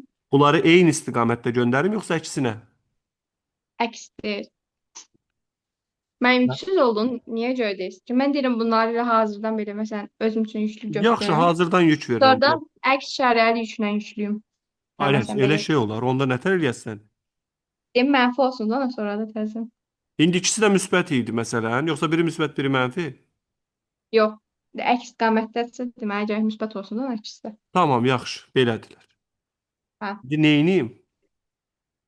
İndi deyir bu cisimlər əks işarəli yüklərlə yükləndikdən sonra. Bu ikisini də təzədən belə Hayır, mənfi edib elə baxmaq şey olmaz. o biraz fərqli olar. Çünki hal-hazırda bunlar necə hərəkət edirlər? Azalan təcillə yeyinləşirlər. Hı -hı. Elədir da, çünki qüvvələr bir-birini itələyir. Buna təsir edən qüvvə belədir, buna təsir edən qüvvə belədir. Qüvvə hərəkət istiqamətində olduğuna görə yeyinləşir, məsafə artdığına görə azalan təcillə. Amma Gülər, Bəli. o formada bir şey eləsən, onu tam təsvir edə bilmərsən. Bilsən niyə İcid? Bunlar azalan təcillə yeyinləşirlər. Qüvvəni əksinə versən, bu hələ sonra qüvvə əksinə olsa belə bir anda biraz tormozlamalıdır, sonra təzədən bir-birinə doğru gəlməlidir. Yəni təzədən dedim işarələrin də mənfi eləyib elə bir Anladım şey da heç nə yaradır. dediyini. Sonra elə bir bunun biri müsbət, biri mənfi olaraq saxladın. Elə Elə bir deyirsən şey. də. İşarəsini Daha dəyişirsən. doğrusu ikisini də. Çünki bu cisimlər deyir, yəni. İkisini də müsbət eləyək, mənfi eləyək deyirsən. Elə bir şey də. Onda bir şey dəyişməz güclər. Yenə bir-birini itələyəcəklər. Hə, bildim mən. Və bir-birini itələdiklərinə görə, qüvvə hərəkət istiqamətində olduğuna görə bunlar yeyinləşəcək, amma azalan təcillə yeyinləşəcəklər. Deməli, bu Bəs 100 birinə müsbət versək, birinə mənfi versək, Bax onu bayaq deyirəm siz ki, deyirsiniz. həmin halda onu təsvir eləmək çətin olar. Çünki bilsə nətər olacaq? Öncə biri müsbət, biri mənfidir. Qüvvələr hərəkətin əksinə düşdüyünə görə öncə yavaşlayacaqlar. Özdəki yenə hələ uzaqlaşaraq yavaşlayacaqlar, azalan təcillə yavaşlayarlar. Sonra dayanıb təzədən geri qayıdacaqlar. Ona görə onu verməz İcid. O çox qarışıq olar. Yaxşı. Səni demə ekspert qoysalar gülər. Uşaqlar. Müəllim, inanırsınız, o gün bir müəllim də var idi. Baxın, buradan elə gəldim sizə, yəni əyəndən gəlirəm idi bura. O elə deyir ki, deyir Gülər, gərək sən demə ekspert ad qoysunlar, uşaqların deyir hallarını qəşəngləşdirərsən. Deyir, sağ olun müəllim. Ya Deməli, da marker müəllim olsaydı, vəsiyo, uşaqların balını qırıb tökərdi. Hər şeyə baxardı xıdalayca. deməli O belədir. əslində müəllim şərtsiz ad düz qoyardım da, qəşəng başqa fikirlə yanaşan uşaqların da cavabını düz götürərdim. Yəni mən qəşəng müəllim olardım. Elədir. Sualın şərtində belə bir şey var. Deyir ki, sükunətdəki. Bunu yazmısan sən Gülər. Yox müəllim, elə məndə də Məsələn, problem yaxşı var. sualdır həqiqətən. Deyir sükunətdəki 2.2 vuraq 2.2 vuraq 10 üstü mənfi 26 kiloqram kütləli atom dalğa uzunluğu bu qədər olan foton şüalandırdıqdan sonra hansı sürətə malik olacaqdır? Planck sabitində bizə verib. Bu əslində impulsun saxlanma qanununun bir tətbiqidir. Yəni necə? Məsələn, bir növ Müəllim, elə nəyə ona görə yazamamışam. bir növ nəyə bənzədir Gülər? Təsəvvürlə ki, bəlkə fikir vermisən. Tüfəng atılanda güllə irəli gedir, tüfəng də geri təpir. Yəni çiynimizə də vurur. Hı -hı. Və yaxud da ki, məsələn, qayıqda dayanmısan deyək suyun qırağında, qayıqdan qırağa tullansan, qayıq hansı tərəfə gedəcək? Ayağının altından Aydın, doğru. digər tərəfə. Çünki Hə. impulsun saxlanma qanunu bizə deyir ki, əgər başlanğıcda bunlar sükunətdədirsə, sükunətdə olanda yekun impuls nədir? Sıfır. Burada. Sonra da bir-birini sıfırlamalıdır. Yəni biri sağa, məsələn, müsbət 5 impuls alırsa, o birisi mənfi 5 olmalıdır ki, toplayanda 0 olsun. Çünki impulsun saxlanma qanunu ödənilir. Bəli. İndi burada iki Müəllim, dənə indi bunun bu sualın əlaqəsi nədir? hə onu deyirəm Mecid. Atom sükunətdədir. Atom sükunətdədirsə bunun impulsu nəyə bərabərdir? Sıfır. Təsəvvür et budur. Yerində dayanıb. Bu atom özündən bir elektromaqnet dalğası, yəni bir foton şüalandırdı. Və fotonun impulsunun belə bir düsturu vardı. P bərabərdir H bölünsün lambda. Bəli. Başlanğıcda axı bunun impulsu 0 idi Cid. Amma indi bir impuls yarandı. Əgər sağ tərəfə belə bir impuls yaranırsa, deməli bu özü də sol tərəfə bir sürət almalıdır ki, bunu sıfırlasın. Bayaqki tüfəng güllə məsələsi vardı. Bəli. Ona bənzəyir. Yəni özündən bir şey verirsə, bundan bir zərrəcik çıxdısa, axı bu da bunun bir parçası idi. Özü də geriyə, yəni bunun əksinə getməlidir ki, eyni impulsla bunu sıfırlasın. Ona görə iki impulsu bərabərləşdirəcəyin. Yazacağın MV bərabərdir H böl lambda.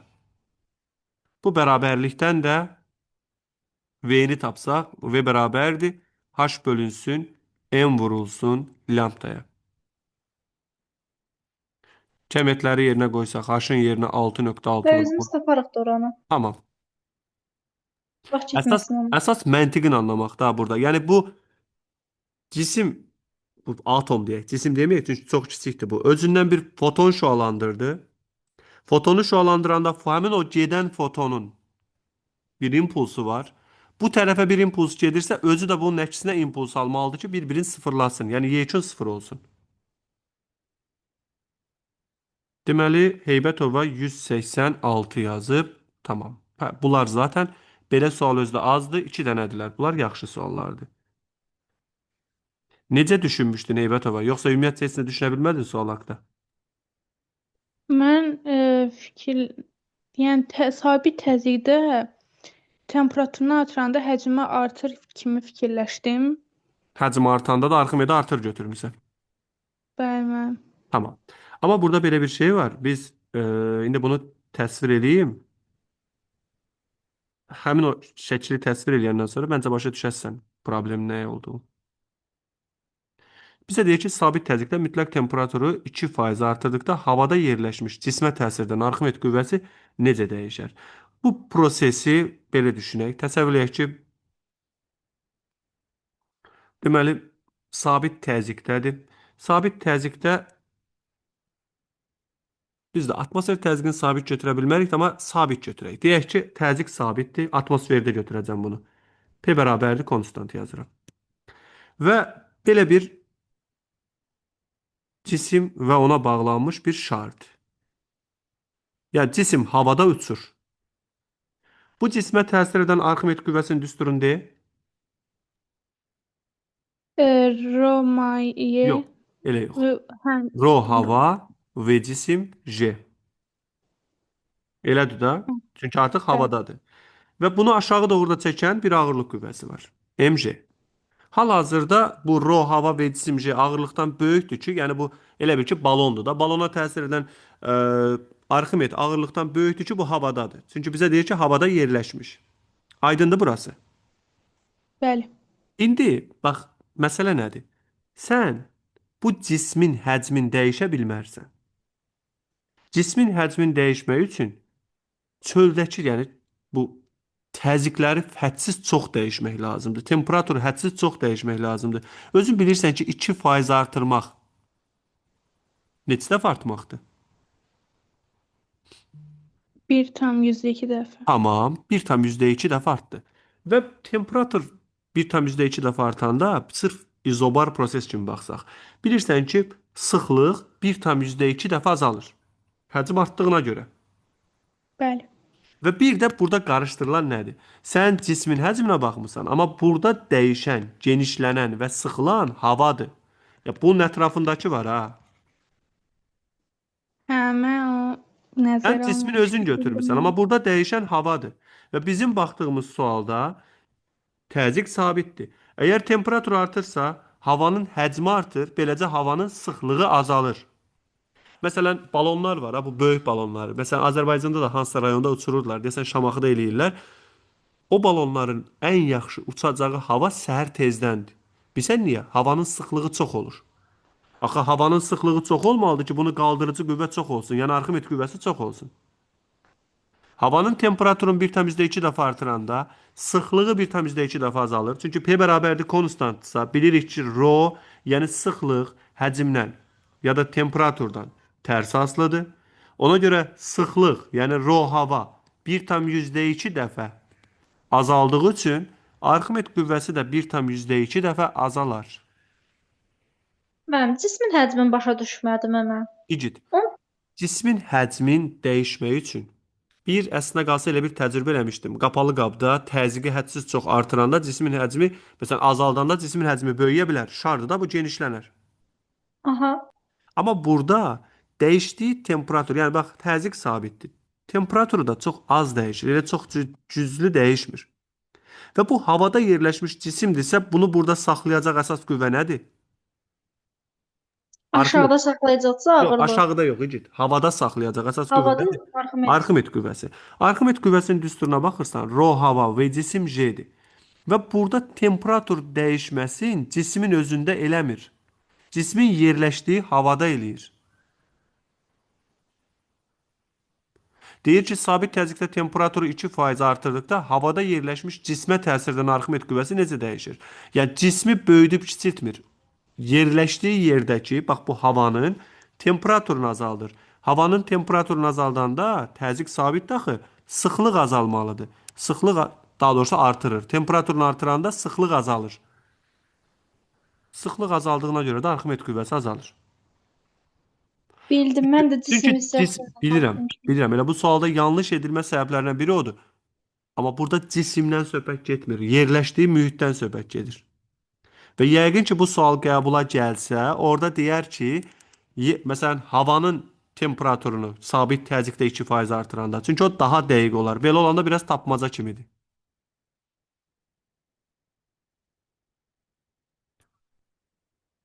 Sual. Müəllim, bəs bunu 94 biz cisim kimi düşünsək, onda nətər olacaqdı? Cisim kimi düşünsək, artıq Daha onda doğrusu, belə deyil. yəni də cismin içini Hə, desək, belə yəni. deyil. Onda cismin mütləq temperaturunu artırsan, təzyiq sabit qalmaq üçün cismin həcmi artmalıdır. Onda gərək desin ki, havanın sıxlığı sabitdir.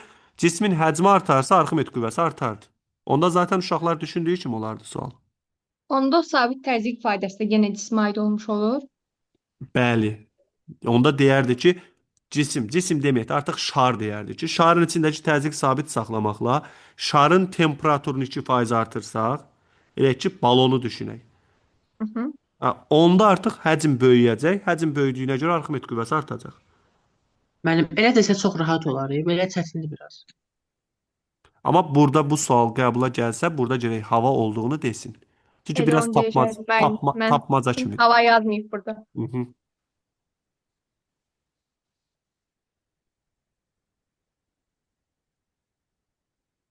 Elədir İbrahim. Sonra 92 yazan var. 192. Tamam, gördüm. Əla, sevinirəm o üstünü silməmiş olanda sualı. 196-nı silirəm. Müəllim, bir də Bəli. dediniz, elə hava olduğunu verməlidir şərtdə. Nəyi Ona verməlidir? dəyməyin müəllim, 96-ya. Tamam, yaxşı, dəymirəm. Yəni havanın necə deyim? Havanı qızdırdığın deməlidir. Düz deyil, cismin həcmini dəyişmək o qədər rahat bir şey deyil, havada asılmış cisimdə. Amma orada təzyiqi sabit saxlayaraq havanı qızdırdığı deməlidir. Yəni ətraf mühitin temperaturu artır deməlidir ən azı.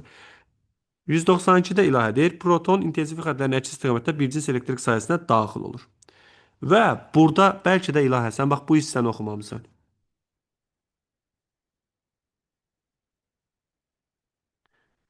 Bunu təsvir edirəm. Bu OX oxud. İntensivliyin xəttlərin istiqaməti ilə eynidir. İntensivlik xəttləri də belədir. Bilirsən ki, bu tərəfi müsbətdir, bu tərəfi mənfidir. Və bura daxil olan zərrəcik protondur. İntensivlik xəttləri istiqamətində daxil olur. Yox, xəttlərin əksi istiqamətində.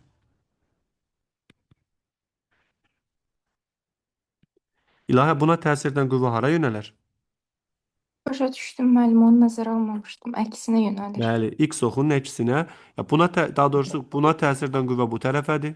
Qüvvə bu tərəf olduğuna görə yavaşlayır, amma hansı istiqamətdə yavaşlayır? X oxunun C əksinə. variantındakı kimi. Bəlkə də D variantı ilə arada qalmısan, çünki o da yavaşlayan. Bəli, D götürmüşdüm. Bax, bunlar qəşəng suallardır. Bunlarda bilsən nə var?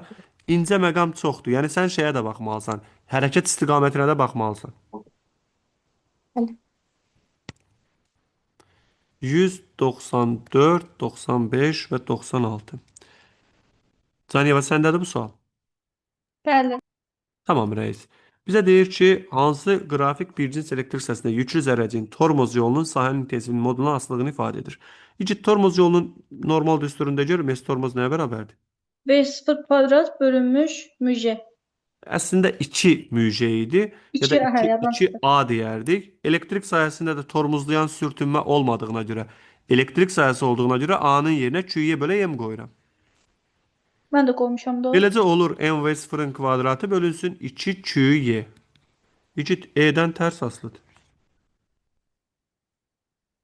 Ayda 3 Reyzət müəllimlə danışacağam. Heç səs mənim. 195. İki cisim bir saat boyunca qarşı-qarşıya bərabər sürətlə hərəkət edir. Hə, bu da bayaqki sualın bir başqa formasıdır. Deməli, Müəllim, genetikada bu qədər səhv çıxmağı normaldır. Mən bunu işləyəndə özümü çox pis hiss elədim.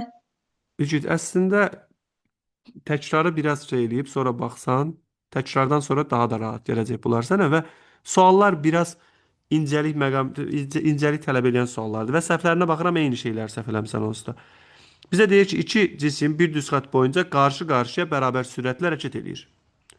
Bu cisimlər müsbət yüklə yüklədikdən sonra, bax, hal-hazırda yüksüzdürlər. Özün bilirsən də, yüklü olsalar bərabər sürətlə hərəkət eləməzdilər.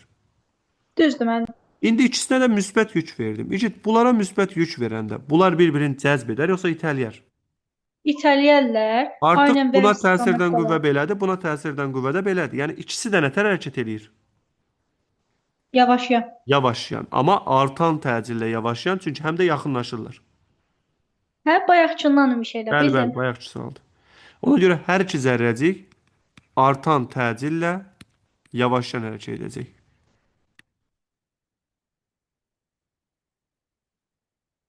%196. Eyni sualdır. Mən baxmayım, başa düşdüm. Zaten yuxarıdakına baxandan sonra 80 neçə desəm. Anladım.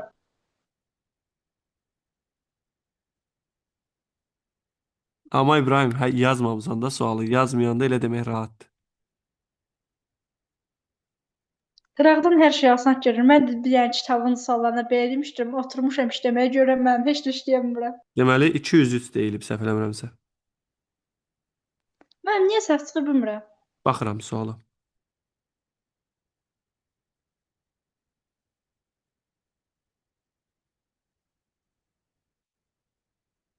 Birinci başqa bir üsulla həll edəcəm. Sonra keçək, deməli, sahədə çəkərik, hətta əgər ehtiyac olarsa bunun üçün. Deməli, suala baxırıq ki, deyir ki, digər təsirlər nəzərə alınmadıqda elektron elektrik sayəsində hərəkət edərək potensialı 30 olan nöqtədən 20 olan nöqtəyə yerini dəyişdikdə onun kinetik enerjisi necə dəyişir? Öncə burada sahənin gördüyü işi tapaq. Sahənin gördüyü işin düsturunu bilirsən ki, A bərabərdir QU-dur. Belədir, QY-də yəni QU. Bəli. Hətta bunu yaza bilərəm, Q vurulsun, F1 çıxılsın, F2 kimi. İndi söhbət elektrondan gedir. Elektronun yükü nədir? Mənfi. Mənfi E. Bura yazıram mənfi E.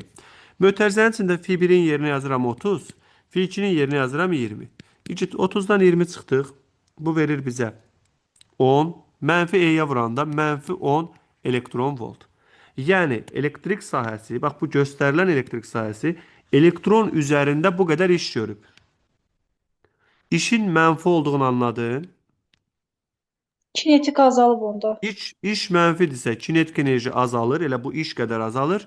Potensial enerji artır, elə bu iş qədər.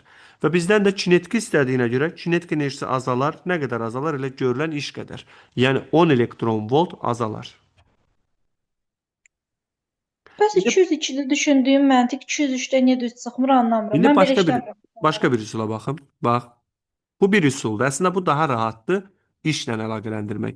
Bir də var ki, bunu sahəsin versin ya da sahəni verməyib biz özümüz sahə quraq bunun üçün.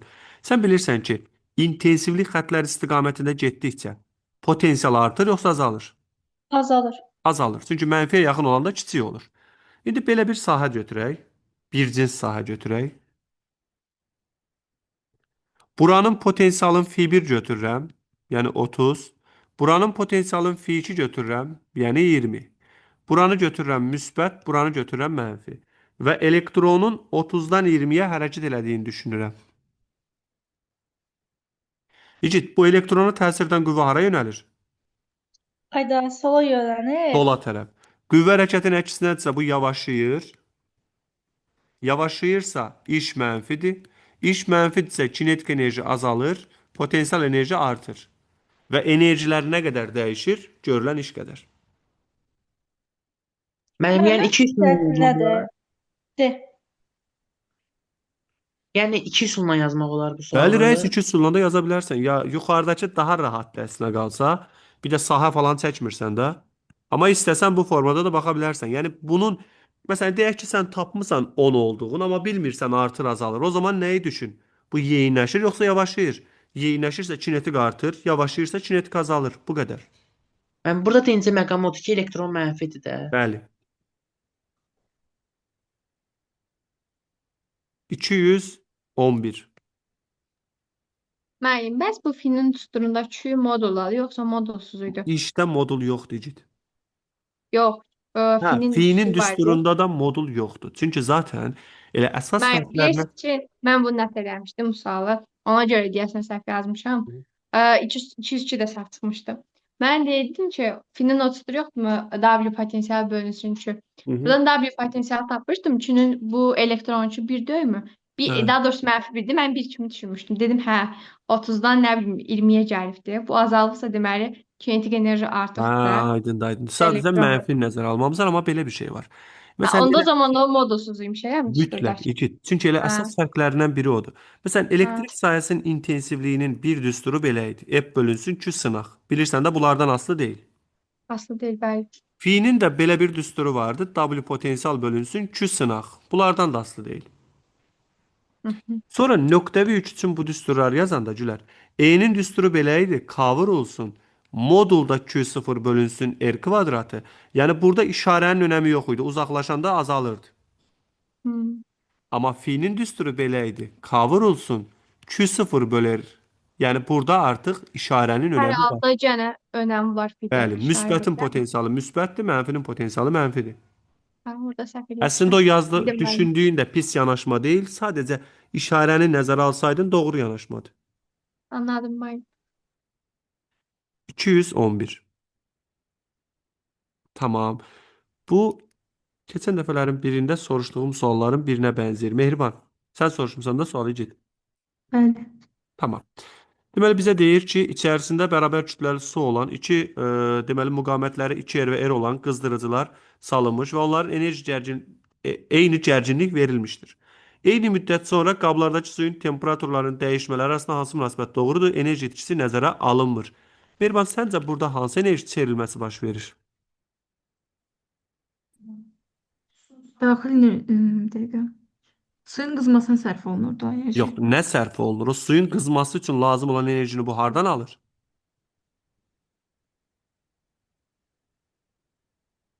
Elektrikdən alır, Mehriban. Bəli. Yəni baxdığımız halda əslində baş verən enerji çevrilməsi belədir. Elektrik enerjisi çevrilir istiliyə. İstiliyə enerjisi də çevrilir suyun daxil enerjisinə. Müəllim, Bəli. mən bir dəfə belə bir situasiya yazmışdım. Belə yazmışdım. Amma dim onun meyarı kimi ancaq yazmış ki, elektrik çevrilir daxiliyə. Yəni çevrilmə birbaşa olmur axı. Bu suyu qızdırır. Bu suya elektrik orada bir tel var. O tel qızır. Ona görə onu aplyasiya verib çeyləyə bilərsən, bal ala bilərdin. Çünki məsələ bilsən nədir? Yoxsa müəllim, elə belə situasiya idi, test Ha, idi. anladım, anladım. Amma məsələ burada biraz ola bilər də indi. Səthi düşünüblər. Amma məsələ nədir tam olaraq? Naqildən elektrik keçir. İstilik təsirinə görə, Joule-Lenz qanununa görə naqildən istilik ayrılır. Həmin istilik də nəyə sərf olunur? Suyun qızmağına. Su qızırsa suyun daxil enerjisi artır. İndi Mehriban, bu yuxarıdakı enerji çevrilməsini anladın? Bəli. Və burada Orada istiliklə suyun daxil enerjisi əslinə qalsa eyni şey deyil. yox, Mehriban. Bilirsən, prosesi belə düşünək də. Bizə bir dənə közərmə teli verib bu şəkildə. Spiral verib yəni. Bu spiralı qoşmusan gərginliyə. Bunun müəyyən bir müqaviməti var. Sən də bilirsən ki, elektrikdən, yəni elektrikin təsirlərindən biri də istilik təsiridir və bu naqildən, bu spiraldan U kvadratı bölək R vuraq T qədər istilik ayrılır. Bax bundan. Bəli. Yəni buradan ayrılan istilik, öncə elektrik enerjisi var. Həmin elektrik enerjisi nəyə çevrildi? İstilik enerjisinə. O istilik də çevrildi suyun daxil enerjisinə. Mən bildim mən. İndi və suala diqqət eləsən deyir ki, eyni gərginlik verilmişdir. Onu konstant götürdüyümüz düstur istifadə edirik. Bəli, eyni gərginlik olduğuna görə bu düsturları götürəcəyin.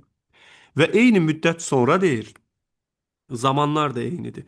Onda mən yazıram ki, və bir də içərisində kütlələri eyni olan, onda yazıram. C sudur həm də.